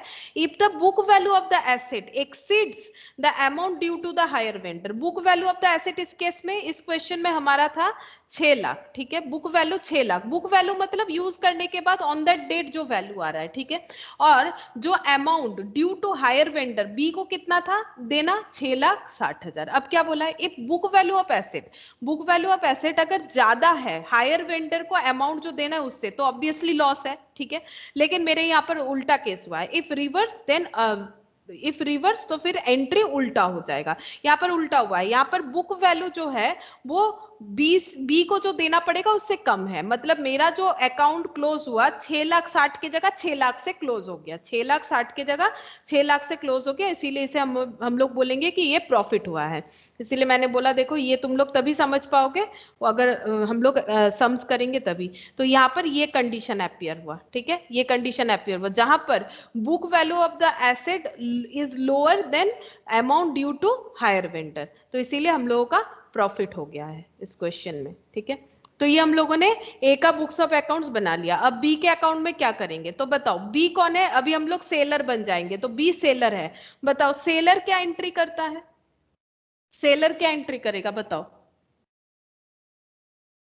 Higher purchase, A to hire purchase, purchase तो होगा ही नहीं, सेल हो रहा है, परचेस कैसे होगा, B is the seller. Hire purchase sale, हाँ एचपी सेल, एंट्री क्या बताए, ए डेबिट किसको बता, ए को डेबिट करना पड़ेगा, हाँ ए को, ए को डेबिट करेंगे, तो ए हमारा डेटर है। नॉर्मल तुम लोग क्रेडिट सेल का एंट्री सोचो ना, डेटर टू सेल, डेटर कौन, ए, सेल एचपी सेल उसमें जोड़ देना। मैंने तो इसी तरह से तुम लोग को लिखवाया भी है ताकि तुम लोग याद रख पाओ। तो ये देखो ए मेरा डेटर है टू एचपी सेल्स, नहीं तो तुम लोग ऐसे भी लिख सकते हो, ये देखो ए टू सेल्स लिख दिए, ठीक है, और उसके आगे ये एचपी जोड़ दो, हो गया काम खत्म। कितने का सेल किया है, 10 लाख का, ठीक है, 10 लाख का सेल किया है। अच्छा अब बताओ इसको पहले क्या मिलेगा, जिस दिन सेल किया उस दिन बी को क्या मिलेगा बताओ। जैसे ए ने सेल करने के बाद डाउन पेमेंट किया, वैसे बी ने सेल करने के बाद डाउन पेमेंट रिसिव किया होगा, है ना। तो बताओ क्या एंट्री होगा, बाई बैंक होगा, बैंक अकाउंट, हाँ by bank down payment, DP लिख देते हैं, ठीक है, down payment 2 lakh, 2 lakh down payment ले लिया। अच्छा इसके बाद और कितना मिलेगा इसको, ए से 8 लाख मिलेगा, तो 8 लाख वो खाली 8 लाख तो लेगा नहीं, विथ इंटरेस्ट के साथ लेगा। बताओ ए बी के लिए इंटरेस्ट क्या है, एक्सपेंस है या इनकम है या लॉस है, क्या है बताओ। इनकम, इनकम, तो इनकम का एंट्री क्या होता है, इनकम इंटरेस्ट का इनकम का एंट्री बताओ।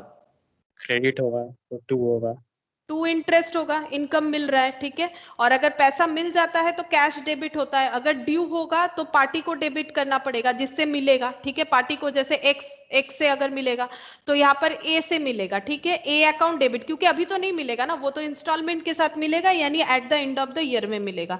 तो 31 दिसंबर 2011 में इंटरेस्ट ड्यू होके कितना बन जाएगा, ये देखो 10 लाख से 8 लाख 2 लाख गया, 8 लाख, 8 लाख का 10%, सेम उसी तरह से 80,000 का इंटरेस्ट मिलेगा। और ये मिल कब रहा है, विथ इंस्टॉलमेंट 31 दिसंबर 2011, इंस्टॉलमेंट मिलने का एंट्री बाय बैंक, उसके यहाँ पर जो एंट्री हो रहा है ना उसका जस्ट रिवर्स होगा, ठीक है, उसका जस्ट रिवर्स होगा। लेकिन यहाँ पर 2 चीज बोला है तो तुम लोग रिवर्स सोच सकते हो, बाकी तुम लोग को अगर इंडिविजुअली करने बोले तो सब पता होना चाहिए, नहीं तो नहीं कर पाओगे। 2 लाख प्लस 80,000, 2,80,000, 2,80,000, ठीक है, ये इतना मिल गया। कितने का था टोटल, ये 10,80,000 हो रहा है, ये देखो 6 लाख और भी मिलेगा, दोनों में ही 6 लाख ही होगा ना, उसको देना पड़ेगा इसको मिलेगा, बात तो एक ही जैसा हो गया, अमाउंट जो है वो एक ही जैसा आएगा, एक जन के लिए रिसीवेबल एक जन के लिए पेबल, तो बाई बैलेंस सीडी यहाँ पर भी 6 लाख आना चाहिए। अच्छा अब इसको ब्रॉड डाउन करेंगे 1/1/2012 to balance BD 6 lakh. 6 lakh मिलेगा और मुझे इस 6 लाख पे इंटरेस्ट भी मिलेगा। 6 लाख तो डायरेक्टली नहीं मिलेगा, 2 लाख और इंटरेस्ट के साथ मिलेगा। तो मेरा इस साल में पूरा इंटरेस्ट कितना ड्यू हो रहा है, बी काउंट करेगा अपना इंटरेस्ट 6 लाख पे 10% यानी 60,000 का इंटरेस्ट जो है वो बी को मिलेगा। बी ने ऐसा सोचा था, लेकिन 31 दिसंबर 2012 में ए ने बता दिया कि हम इंस्टॉलमेंट नहीं दे सकते और बी बोला हम 1 तारीख को जाके गुड्स रिपोजिट करने वाले हैं, इसीलिए यहाँ पर हम लोग एंट्री नहीं कर सकते। यहाँ पर ये बी जो है वो क्लोज कर रहा है अपना अकाउंट, कैसे बोल के, बाई बैलेंस सीडी। ठीक है, पेमेंट तो नहीं मिला तो बाई बैलेंस सीडी बोल के ही क्लोज करना पड़ेगा। ये सॉरी, ये इंटरेस्ट होगा ना, मैंने बैलेंस लिख दिया, सॉरी, ये इंटरेस्ट होगा। तो ये हो गया 6,60,000, ये मिलने वाला था बट अब तो नहीं मिलेगा। 1/1/2013 टू बैलेंस बीडी 6,60,000 ड्यू हुआ लेकिन नहीं मिलेगा। ठीक है, नहीं मिलेगा, उसके बदले क्या करेगा, बी जाके गुड्स रिपोजिट करेगा। तो बताओ, बी के तरह सोचो तुम लोग एक बार, अगर बी गुड्स रिपोजिट करेगा तो बी के पास क्या आ जाएगा और कौन सा अकाउंट क्लोज हो जाएगा। जैसे ए ने अपना क्रेडिटर अकाउंट क्लोज कर दिया और एसेट को छोड़ दिया, एसेट चला गया, उसी तरह से इसके रिगार्डिंग सोचोगे तो बी के पास क्या आ रहा है और क्या क्लोज हो रहा है। सोचो बी के पास से क्या आ जाएगा, बी के पास क्या आएगा और बी क्या क्लोज करेगा। गुड्स आएगा और ये अकाउंट क्लोज हो जाएगा। हाँ, गुड्स आएगा और अकाउंट जो है वो क्लोज हो जाएगा। तो गुड्स ए का अकाउंट क्लोज हो जाएगा। तो ए डेबिट था इतने देर तक, देखो ना, ए डेबिट था, ए टू एचपी से ले, ए हर जगह डेबिट हो रहा था, तभी तो डेबिट बैलेंस। ए को क्रेडिट करना है तो 2A होगा, ये तो पक्का है। और गुड्स आ रहा है तो बाई, गुड्स आने से क्या होता है, व्हाट कम्स इन डेबिट, तो by HP goods repossessed, hire purchase वाला गुड्स वापस आ रहा है जो कि रिपोजिट किया हुआ है।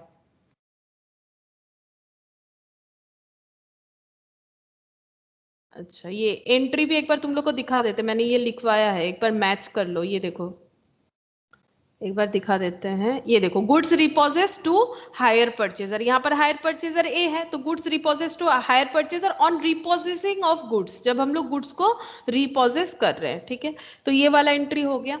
अब कितना वैल्यू है जब गुड्स को रिपोजिट कर रहे हैं तो उसका वैल्यू कितना है, ये क्वेश्चन में बताया है कि मिस्टर बी जो है उन्होंने अपना एक एस्टिमेशन लगाया, उस हिसाब से वो वैल्यू करने वाले। उन्होंने 40% पर एनम WDV का सोच रखा है। ठीक है, तो उसका हम लोग वर्किंग नोट बनाएंगे।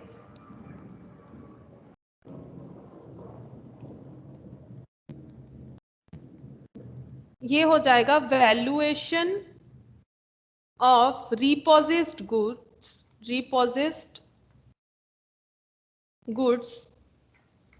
as per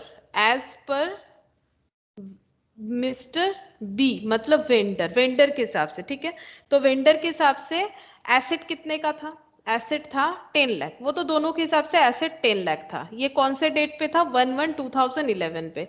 31 दिसंबर 2011 तक ये एसेट मिस्टर ए के पास ही था, लेकिन मिस्टर बी बोल रहे हैं कि एक साल में मुझे डेप्रिसिएशन लगाना है at the rate of 40% WDV, हम यही वैल्यूएशन करेंगे मेरे एसेट का।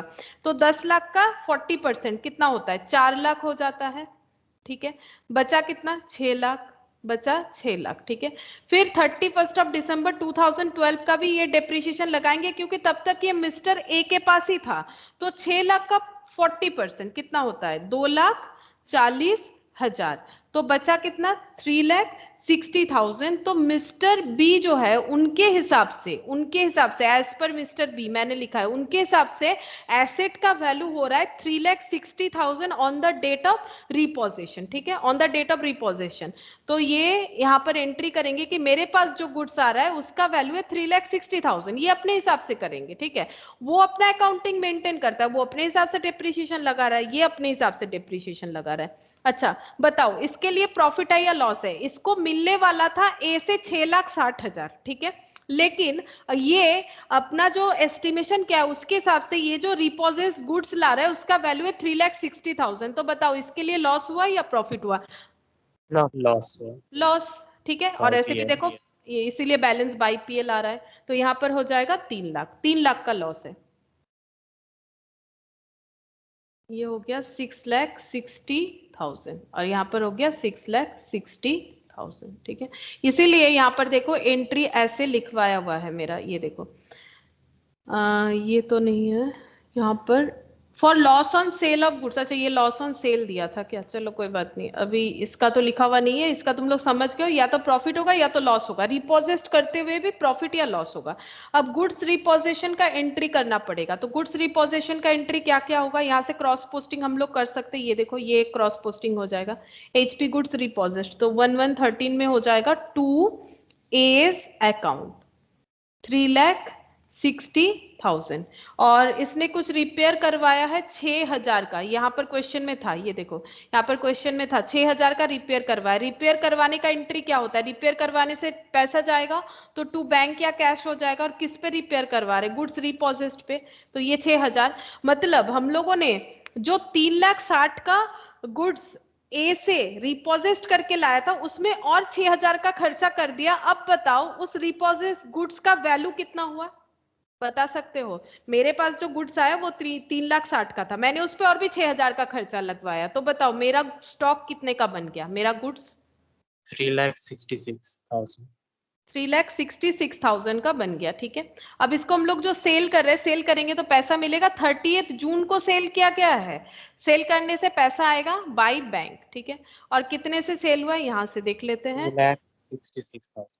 2,66,000। अब बताओ प्रॉफिट है या लॉस, लॉस। लॉस। ऐसे भी बैलेंस इधर आ रहा है, लेकिन सिंपल मैंने इसीलिए समझाया कि मेरा प्रोडक्ट 3,66,000 का है, बेच रहा है 2,66,000 में, तो ऑब्वियसली लॉस तो है ही, तो बाई PL। ठीक है, ये 31 दिसंबर होना चाहिए क्लोजिंग एंट्री। ये नहीं पता कब रिपेयर करवाया था, उसका डेट मुझे नहीं पता, क्या देना पड़ेगा क्योंकि बताया नहीं है रिपेयर कब करवाया, आफ्टर इनकरिंग ऑन रिपेयर्स, पता नहीं कब करवाया, अगर इसी तारीख को करवाया तो इसको लिख सकते हैं, पर्टिकुलर डेट तो बताया नहीं है। ये 31 दिसंबर होना चाहिए 2013 का, क्योंकि PL at the end of the year में ही क्लोज होता है 1,00,000, तो ये हो गया 3,66,000। ठीक है, इस तरह से समझना पड़ेगा, ये थोड़ा समझने वाला चैप्टर है, प्रैक्टिकली नहीं समझोगे तो प्रॉब्लम होगा। अच्छा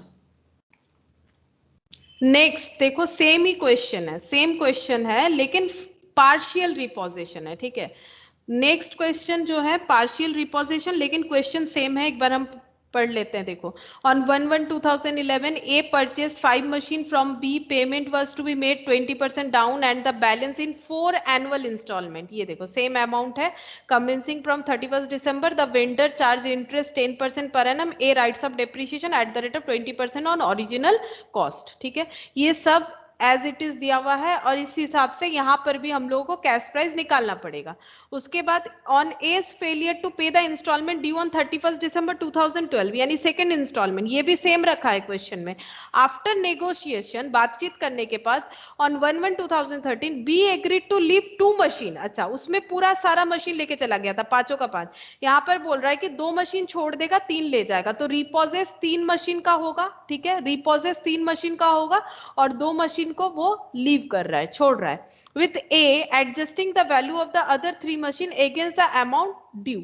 और ये एक एडजस्टमेंट कर रहा है ये लोग, the machine being valued at cost less 40% per annum depreciation on a WDV basis, जो B करेगा। ठीक है, तो यहाँ पर ये सब सेम है। B after spending 6,000 on repairs of each of such machine sold at the rate of 70,000 on 30th June 2013। अच्छा, यहाँ पर बोला है 6,000 खर्चा किया है, वो भी बोला है ऑफ ईच, हर एक पे किया है। ठीक है, तो 3 जो रिपोजेस कर रहा है उसी को सेल कर रहा होगा, तो 3 × 6,000 कितना खर्चा किया होगा, 18,000। ठीक है, और यहाँ पर बेचा है 70,000, हर एक मशीन, एक एक मशीन बेचा है या फिर सारा, repairs of each of such machine sold each of such machine. अच्छा, तो एक एक मशीन शायद 70,000 में सेल कर रहा है, यही बोला है, लैंग्वेज एक बार देख लेते हैं।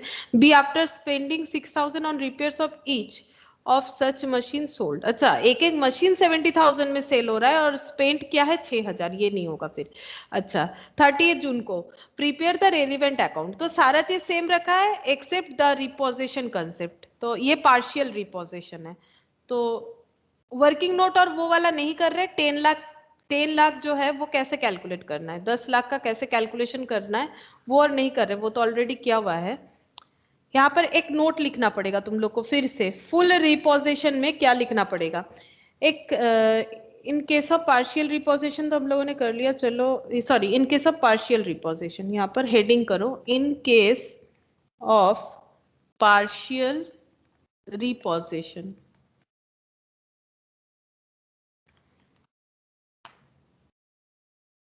The higher vendor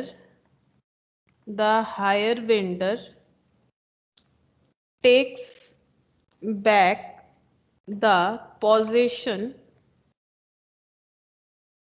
of a part of goods, सारा नहीं लेके जाएगा, कुछ एक पोर्शन लेके जाएगा। अच्छा, अब यहाँ पर कुछ हमें फॉलो करना पड़ेगा कैलकुलेशन, तो स्टेप 1 लिखो, ये करेंगे जब हम समझा देंगे। Calculate book value of goods रिपोजिस्ट।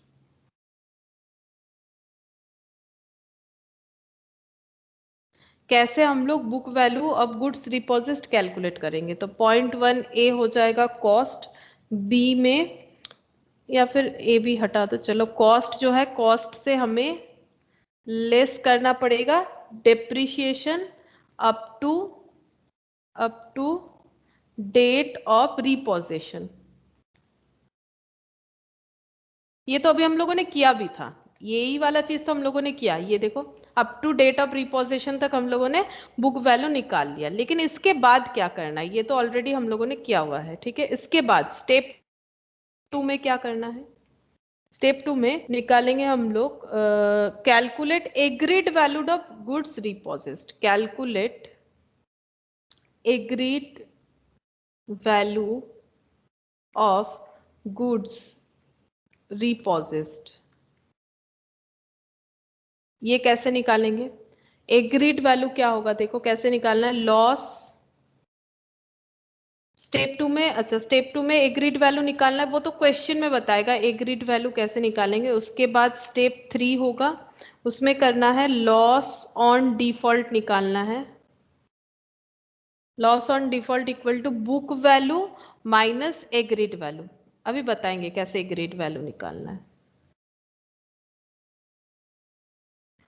पहले book value of the goods repossessed, ये जो है जिसके पास से गुड्स रिपोजिस्ट हो रहा है वो निकालेगा। जैसे देखो यहाँ पर book value of the goods repossessed कितना आया था, 6,60,000, और एग्रीड वैल्यू कितना है 3,60,000। मतलब मिस्टर ए बोल रहे हैं 6,60,000 है, लेकिन मिस्टर बी बोल रहे हैं 3,60,000 है, दैट इज एग्रीड वैल्यू, ठीक है। तो और एक बार समझा देंगे जब हम लोग क्वेश्चन को फिर से करेंगे। और कुछ एंट्री होगा, चलो एंट्री तो सेम ही होगा लगभग, ठीक है, अमाउंट अलग हो जाएगा, ये लिखने से ही काफी है। यहाँ पर भी हम लोग इन द बुक्स ऑफ ए और बी बनाएंगे, तो पहले इन द बुक्स ऑफ ए,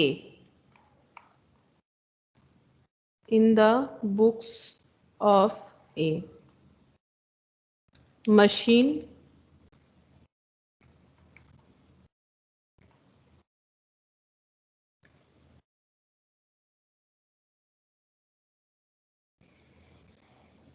और बीज अकाउंट।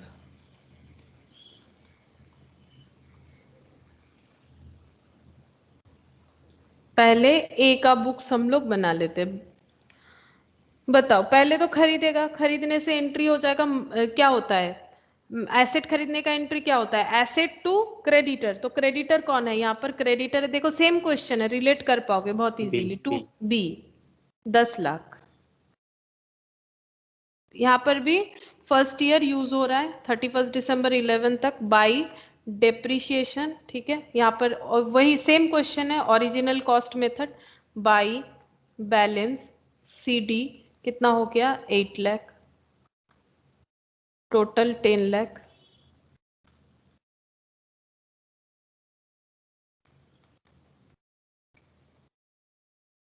अच्छा, उसके बाद यहाँ पर क्रॉस पोस्टिंग भी करेंगे ना, यहाँ पर क्या हो जाएगा, बाई मशीन 1111 में बाई मशीन 10 लाख। और फर्स्ट ईयर में इंटरेस्ट भी, अच्छा पहले डाउन पेमेंट कर लेते हैं, to bank down payment 2 lakh. अच्छा, फिर इंटरेस्ट ड्यू हो जाएगा 31 दिसंबर 2011 में। देखो पूरा सीक्वेंस के साथ करो तो होगा, प्रॉब्लम नहीं होगा। फिर 8 लाख इंटू 10%, 80,000। अच्छा, अब इंस्टॉलमेंट देने का टाइम आ जाएगा 31 दिसंबर 2011 तक, टू बैंक, ये 11 है। हाँ, इंस्टॉलमेंट हो जाएगा 2 लाख का हो रहा है, 2 लाख 8 लाख का 4 पार्ट करने से 2 लाख प्लस 80, 2 लाख 80। अच्छा, बैलेंस कितना बचेगा? 6 लाख। ये पहले किया हुआ है इसलिए हम लिख दे रहे हैं और अलग से नहीं बता रहे। तो ये हो गया 10,80,000, 10,80,000। ये पूरे एक साल तक का कैलकुलेशन। अब फिर ब्रॉट डाउन 1/1/2012 में बाई बैलेंस बीडी कितना देना पड़ेगा? 6 लाख। लेकिन यहीं पर आके डिफॉल्ट हो रहा है, यहीं पर आके डिफॉल्ट हो रहा है। अच्छा, यहाँ पर इंटरेस्ट भी ड्यू होगा 31 दिसंबर 2012 बाई इंटरेस्ट। यहाँ पर 6 लाख पे 10%, 60,000। ठीक है, लेकिन हम लोग दे नहीं पाएंगे, बट रिपोजिशन जो है ना वो 1 तारीख को होने वाला है। तो ये क्लोज इस तरह से होगा, अगर पेमेंट कर देते टू बैंक हो जाता इंस्टॉलमेंट, बाकी बचा हुआ अमाउंट बैलेंस दिखता, बट ये पूरा का पूरा बैलेंस बच गया। ठीक है, हम लोग कुछ भी नहीं पे कर पाए, तो 6,60,000 यहाँ क्लोज हो जाएगा।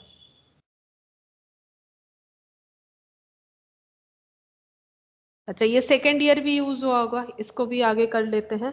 ये हो जाएगा 1/1/12 टू बैलेंस बीडी 8 लाख 31 दिसंबर 2012 by depreciation. Original cost method है तो यहाँ पर वही 2 लाख हो जाएगा, सेकेंड ईयर पूरा यूज हो गया। अच्छा, इस पे बैलेंस कितना हो जाएगा? बैलेंस सीडी हो जाएगा सेम डेट पे 6 लाख। अच्छा, ये 6 लाख हो गया, इसको क्लोज कर देते हैं 8 लाख, क्योंकि इस साल ये पूरा मशीन यहीं पर था मिस्टर ए के पास। अच्छा, अब ये ब्रॉट डाउन हो जाएगा 1/1/2013 को टू बैलेंस बीडी 6 लाख। अब इसमें से ये 6 लाख तो पांचों मशीन का वैल्यू है, इसमें से कुछ मशीन रिपोसेस होगा, कुछ रह जाएगा। ठीक है, और वो 3 और 2 करके बताया गया है, 2 रहने वाला है और बाकी 3 जो है वो रिपोसेस हो जाएगा। ठीक है, तो इसका भी आगे अकाउंट होना चाहिए। थोड़ा सा कम हो गया यहाँ पर स्पेस, चलो यहाँ पर इसे ब्रॉट डाउन कर लेते हैं। ये कौन सा अकाउंट था? लाइबिलिटी वाला था, बी अकाउंट, बी क्रेडिटर था, तो ब्रॉट डाउन इधर होगा, इधर ही होना चाहिए। हाँ, इधर बैलेंस है टू बैलेंस सीडी, तो by balance BD, by balance BD 6,60,000। ठीक है, 6,60,000 यहाँ पर हम लोग एंट्री को लिखेंगे उसके बाद। अच्छा, एंट्री लिखने के लिए हम लोग को क्या करना पड़ेगा? हम लोग को पार्शियल रिपोजिशन है तो चेक करना पड़ेगा जो मशीन चला जा रहा है वो कितने का है। ठीक है, उसी को तो हम लोग टू मशीन लिखेंगे, जो मशीन चला जा रहा है वो कितने का है। ठीक है, तो यहाँ पर वर्किंग नोट बनाएंगे। Calculation of goods रिपोजिस्ड।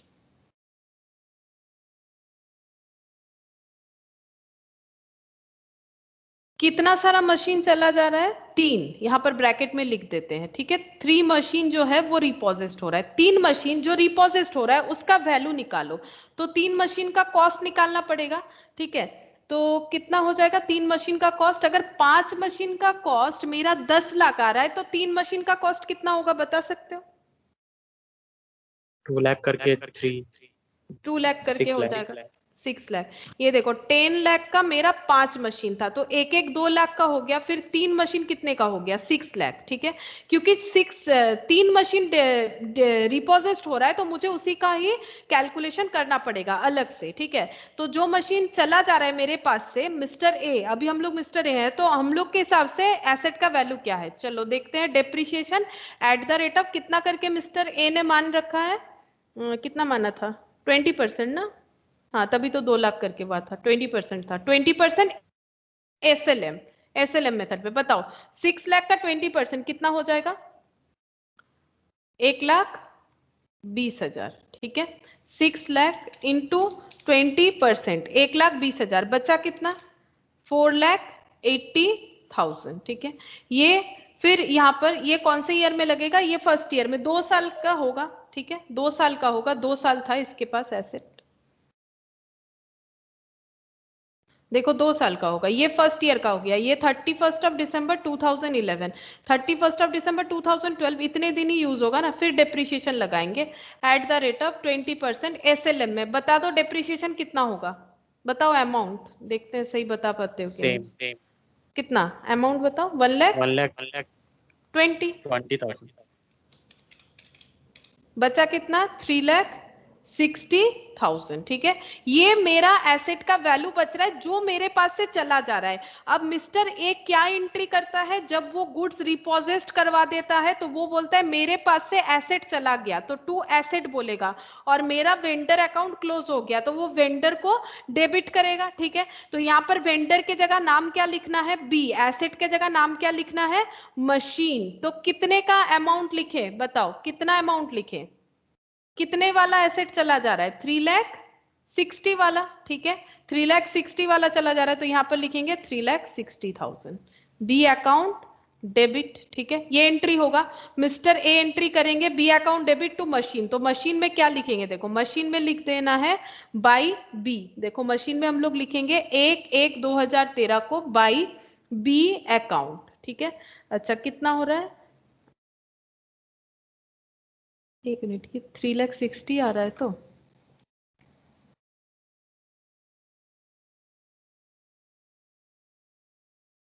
अच्छा, और एक स्टेप भी करना है ना फुल रिपोजिशन में, रुको एक मिनट, ये तो हम लोगों ने कैलकुलेट किया कितने का मशीन जा रहा है, और हम लोग को ये वाला स्टेप फॉलो करना पड़ेगा, calculate book value of the goods repossessed, ये तो हम लोगों ने निकाला, और step 2 calculate agreed value of goods repossessed, वो कैलकुलेट करना पड़ेगा। फिर ये स्टेप 3 करने के बाद हम लोग फाइनली एंट्री डालेंगे, तो यहाँ पर स्टेप 2 करेंगे। चलो स्टेप 2 में हम लोग को करना है कैलकुलेशन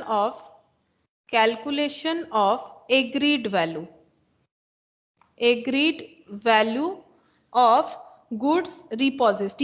ये वाला क्यों कर रहे हैं, देखो ये वाला क्यों कर रहे हैं, पहले तो हम लोगों ने ऐसा नहीं किया, ये क्यों कर रहे हैं, पहले वाले में क्या था, पहले वाले में पूरा का पूरा एसेट लेके जा रहा था अगेंस्ट द अमाउंट ड्यू, पहले जो है वो पूरा का पूरा एसेट लेके जा रहा था, कितने का, 6,60,000 का एसेट लेके जा रहा था अकॉर्डिंग टू मिस्टर ए, और यहाँ पर क्या हो रहा है, और उसके देखो ये 6,60,000 लेके जा रहा था, वो अपना एग्रीड वैल्यू लगाया था 3,60,000, लेकिन वो पूरा एसेट के अगेंस्ट में जा रहा था। लेकिन यहाँ पर देखो क्या बोला था, यहाँ पर एक पॉइंट बोला था, देखो यहाँ पर बोला है the machines being valued at costless 40% per annum depreciation on WDV, नहीं कहाँ गया, एक एग्रीमेंट था, कहाँ गया, हाँ ये देखो, B agreed to leave 2 machine, ये देखो with a adjusting the value of the other 3 machines, बाकी 3 मशीन का जो वैल्यू है उसे एडजस्ट करेगा अगेंस्ट द अमाउंट ड्यू, जो पैसा बाकी है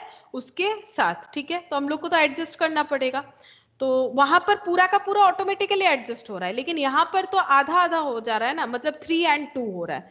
तो यहाँ पर हम लोग चेक करेंगे कि जो मिस्टर बी है उनके हिसाब से क्या वैल्यू है, देखो तो मिस्टर बी के हिसाब से क्या वैल्यू है, कॉस्ट 2 लाख इंटू 3, ठीक है, जैसे यहाँ पर भी 6 लाख, कॉस्ट में थोड़ी ना चेंजेस होगा, 6 लाख का मशीन ये भी बोल रहे हैं हम रिपोजिट कर रहे हैं, ठीक है, जो बेचा था 1/1/2011 को, ठीक है। यहाँ पर डेप्रिसिएशन लगाएंगे 31 दिसंबर 2011 डेप्रिसिएशन, अच्छा इनके हिसाब से 40%, तो 6 लाख का 40% WDV, वो भी WDV में, तो 6 लाख का 40% कितना हो जाएगा, 2,40,000, बचा कितना 3,60,000। फिर 31 दिसंबर 2012 डेप्रिसिएशन 3,60,000 पे बचे हुए अमाउंट पे होता है, WDV मतलब बचे हुए अमाउंट पे होगा, 3,60,000 पे 40% कितना हो गया, 1,44,30, 1,44,000, अच्छा कितना होगा, फिर बचा हुआ वैल्यू 2,16,000, ठीक है। तो इसे हम लोग बोलेंगे एग्रीड वैल्यू। ये कौन कैलकुलेशन किया है, 40% तो बी के हिसाब से है, कैलकुलेशन ऑफ एग्रीड वैल्यू कौन बता रहा है, बी एग्री कर रहा है कि हम ये वैल्यू मानेंगे, ठीक है, वो अपने हिसाब से लगा रहा है। ये क्या हुआ है, कैलकुलेशन ऑफ बुक वैल्यू, क्योंकि किसके पास एसेट था, ए के पास, तो बुक वैल्यू ये हो गया। अच्छा अब हम लोग देखेंगे लॉस कितना हो रहा है, लॉस ऑन डिफॉल्ट। तो इस तरह से होता है book value minus agreed value. ठीक है, बुक वैल्यू कौन लगा रहा है, मिस्टर ए। मिस्टर ए बोल रहा है मेरे एसेट का जो वैल्यू है वो भी 3,60,000 है, लेकिन मिस्टर ए बोल रहे नहीं हम तो मानेंगे ये 2,16,000 का है।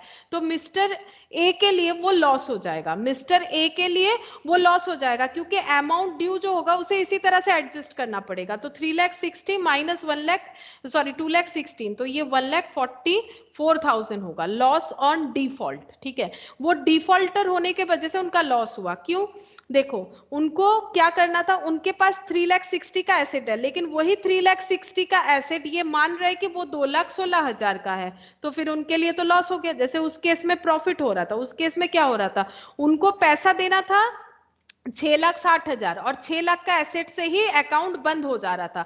लेकिन यहाँ पर जब अकाउंट बंद करने का टाइम आया फॉर 3 मशीन, तो यहाँ पर ये बोल रहे 3,60,000 का मशीन ले जा रहे हो, लेकिन ये बोल रहे हम तो मानेंगे 2,16,000 का मशीन लेके जा रहे हैं, तो इनके लिए 1,44,000 का पूरा लॉस हो जाएगा। तो यहाँ पर एंट्री किस तरह से होगा, देखो यहाँ पर एंट्री ऐसे लिखना पड़ेगा, बाई बी अकाउंट बोल के यहाँ पर हम लोग को लिखना पड़ेगा 2,16,000। क्यों लिख रहे हैं ये देखो अभी बता देते, क्यों 2,16,000 लिख रहे हैं। ये देखो बी ने बोला मेरा जो एसेट है जो हम लेके जा रहे हैं उसका वैल्यू कितना है, 2,16,000। ठीक है, 2,16,000, और ये 2,16,000 मानने के लिए इनका लॉस कितना हुआ है, अभी हम लोगों ने देखा 1,44,000। एक बार तुम लोग टोटल करके देख सकते हो, 1,44,000 और 2,16,000 3,60,000 आता है। ठीक है, 3,60,000 आएगा, जो कि ये वैल्यू है, इनके हिसाब से वैल्यू है। इनका 3,60,000 का इन्होंने 2 पोर्शन कर दिया। ठीक है, इनका 3,60,000 इन्होंने माना नहीं, अगर मानने से B2 मशीन हो जाता, देखो अगर मानने से B2 मशीन हो जाता, लेकिन यहाँ पर प्रॉब्लम है ये एंट्री नहीं कर पाएंगे, क्योंकि ये बोल रहा है कि हम 2,16,000 मानेंगे। ठीक है, तो 2,16,000 मानने के लिए यहाँ पर हो गया है लॉस कितने का, 1,44,000 का लॉस हो गया। ठीक है, ये गुड्स रिपोजिट हो गया। अब इसका क्रॉस पोस्टिंग करेंगे बी अकाउंट में, इसका क्रॉस पोस्टिंग करना पड़ेगा बी अकाउंट में।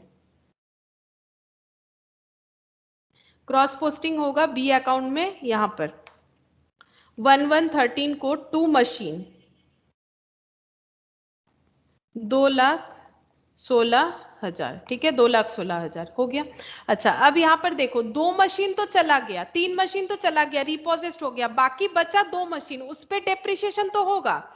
3 मशीन हम लोग टोटल यहाँ पर 5 मशीन का कैलकुलेशन कर रहे थे, यहाँ पर यहाँ पर आके 3 मशीन चला गया, लेकिन बाकी बचा कितना सारा मशीन, बाकी बचा 2 मशीन, उस 2 मशीन का डेप्रिसिएशन कितना होगा बताओ, वो तो छोड़ के जा रहा है, वो तो लेके नहीं जा रहा है। बाकी 2 मशीन का डेप्रिसिएशन क्या होगा, मिस्टर ए के लिए बाकी 2 मशीन का डेप्रिसिएशन एसएलएम में करो 20%, क्योंकि वो तो 20% करके मान रहे थे एसएलएम, तो एसएलएम में तो इजीली कर पाओगे। 2 मशीन का कॉस्ट कितना है, 2 मशीन का कॉस्ट कितना होगा, अगर एक एक मशीन मेरा कितना, 4 लाख हाँ 4 लाख का 20% 80,000, तो बचे हुए मशीन जो है वो 4 लाख के हैं। ठीक है, क्योंकि हर एक मशीन 2 लाख करके है, तो 2 मशीन 4 लाख का, और 20% ओरिजिनल कॉस्ट, तो यहाँ पर डायरेक्टली हो गया। अगर ये WDV होता तो फिर से एक वर्किंग नोट बनता, तो 4 लाख इस पे 20% 80,000। ठीक है, अब डेप्रिसिएशन होने के बाद एसेट का वैल्यू भी बचेगा, तो एसेट का वैल्यू कितना बचेगा देख लो, 80,000, और ये कितना हो जाना चाहिए, नॉर्मली ये 3 लाख कितना आ रहा है देख लेते बैलेंस करके।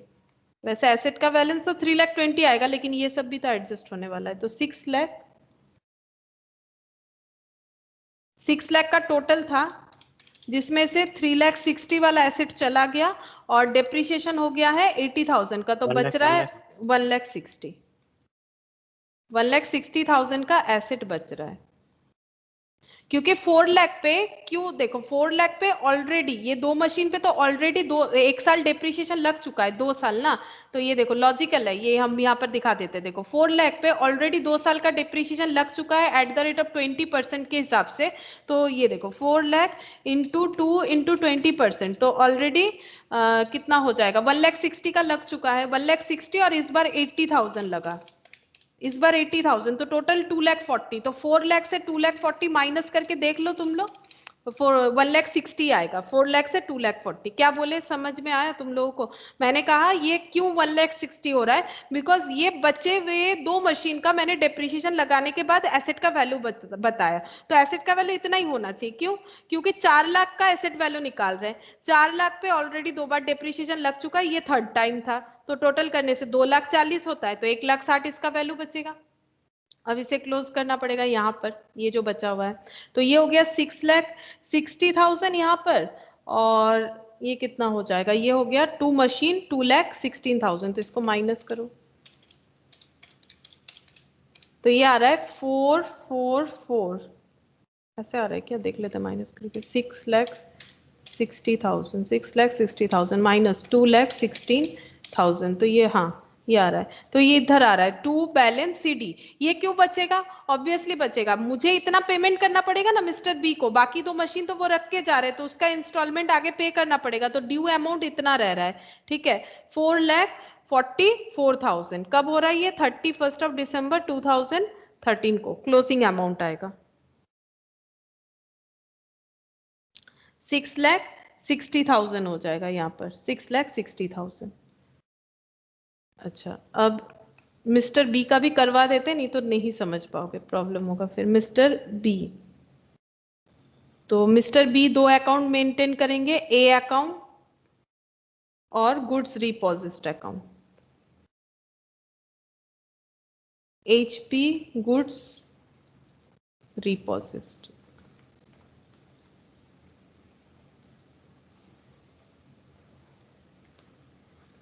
तो मिस्टर ए को पहले सेल किया गया होगा, तो 1/1/11 को 2 HP सेल्स 10 लाख। अच्छा, फिर डाउन पेमेंट मिला होगा बाय बैंक, डाउन पेमेंट ये हो जाएगा 2 लाख। फिर इंटरेस्ट ड्यू हुआ होगा 31 दिसंबर, यहाँ पर होगा 31, ये क्रेडिट होगा ना, इनकम है, to interest 80,000 by bank, installment मिलेगा, ये 12 होगा, ये 11 होगा, उल्टा कर दिया मैंने, ये देखो 31 दिसंबर 2011 बाई बैंक, ये हो जाएगा इंस्टॉलमेंट, ये हो गया इंस्टॉलमेंट, कितना हो जाएगा 2,80,000। अच्छा, बचा कितना? बाई बैलेंस CD बचेगा 6 लाख।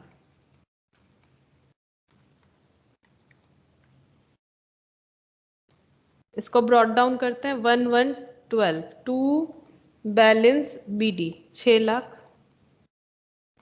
फिर इंटरेस्ट ड्यू होगा 31 दिसंबर 2012 टू इंटरेस्ट 60,000। अच्छा, फिर 31 दिसंबर 2012 नहीं दे पा रहा है, फिर इसीलिए बाई बैलेंस CD, इस तरह से क्लोज करना पड़ेगा, देने से इंस्टॉलमेंट का एंट्री हो जाता, तो ये 6,60,000। अच्छा, फिर इसे ब्रॉड डाउन करेंगे 1/1/13 को, टू बैलेंस CD कितना है 6,60,000। अब गुड्स रिपोजिट हो रहा है कब? 1/1/13 को, तो एंट्री हो जाएगा goods account debit, goods repossessed accounts, तो बाई HP गुड्स रिपोजिट कितने से रिपोजिट कर रहा है? 2,16,000। किसके बुक्स में एंट्री कर रहे हैं? बी कौन था? सेलर। उसने क्या सोचा है? उसने बोला है हम तो 2,16,000 ही मानेंगे, ये देखो मैंने ब्रैकेट में बी लिख दिया, वो तो बोल रहा है हम तो 2,16,000 ही मानेंगे, ठीक है, तो 2,16,000 से एंट्री कर दिया हम लोगों ने। अच्छा, बाकी बचा अमाउंट इसको मिल जाएगा, ठीक है, 2 मशीन जो अभी उसने छोड़ के आया उसका अमाउंट इसको मिलेगा, वैसे ही तो एग्रीमेंट हुआ है ना, तो 444,000 यहाँ पर भी इतना ही अमाउंट आएगा, यहाँ पर भी इतना ही अमाउंट आएगा। अब गुड्स रिपोजिट का एंट्री क्या होगा? फर्स्ट एंट्री होगा 2A, ए से गुड्स रिपोजिट किया है, 2A's अकाउंट 2,16,000 का हम लोगों ने गुड्स रिपोजिट किया है, इसको रिपेयर करवाया है टू बैंक। अच्छा, रिपेयर का क्या बोला था, एक बार फिर से देख लेते वहां पर, तब मैंने क्या पढ़ा, एक पे 6,000, क्या? The machine being valued at cost as 40% depreciation on WT basis B after spending 6,000 on repairs of each of such machine. अच्छा, repairs each of such machine. अच्छा, तो फिर एक पे ही बोल रहा है, एक पे ही बोल रहा है, तो 6,000 इंटू 3 18,000 होना चाहिए, ये खर्चा किया है। अगर इसी डेट पे किया है तो ये वाला डेट होगा, तो एसेट का वैल्यू बन गया यहाँ पर 2,34,000। अब बेच रहा है कितने में, 30 जून को बेच रहा है बाई बैंक, वो भी एक एक मशीन। ये देखो sold at the rate of 70,000, एक एक मशीन, दोनों ही पर मशीन का वैल्यू बताया है। तो 70,000 इंटू ये हो जाएगा 3, तो 2,10,000। ठीक है, 2,10,000। तो लॉस तो है ही, 2,34,000 का जो स्टॉक है उसे 2,10,000 में बेच दिया, तो लॉस हो जाएगा 24,000, 24,000 बाई PL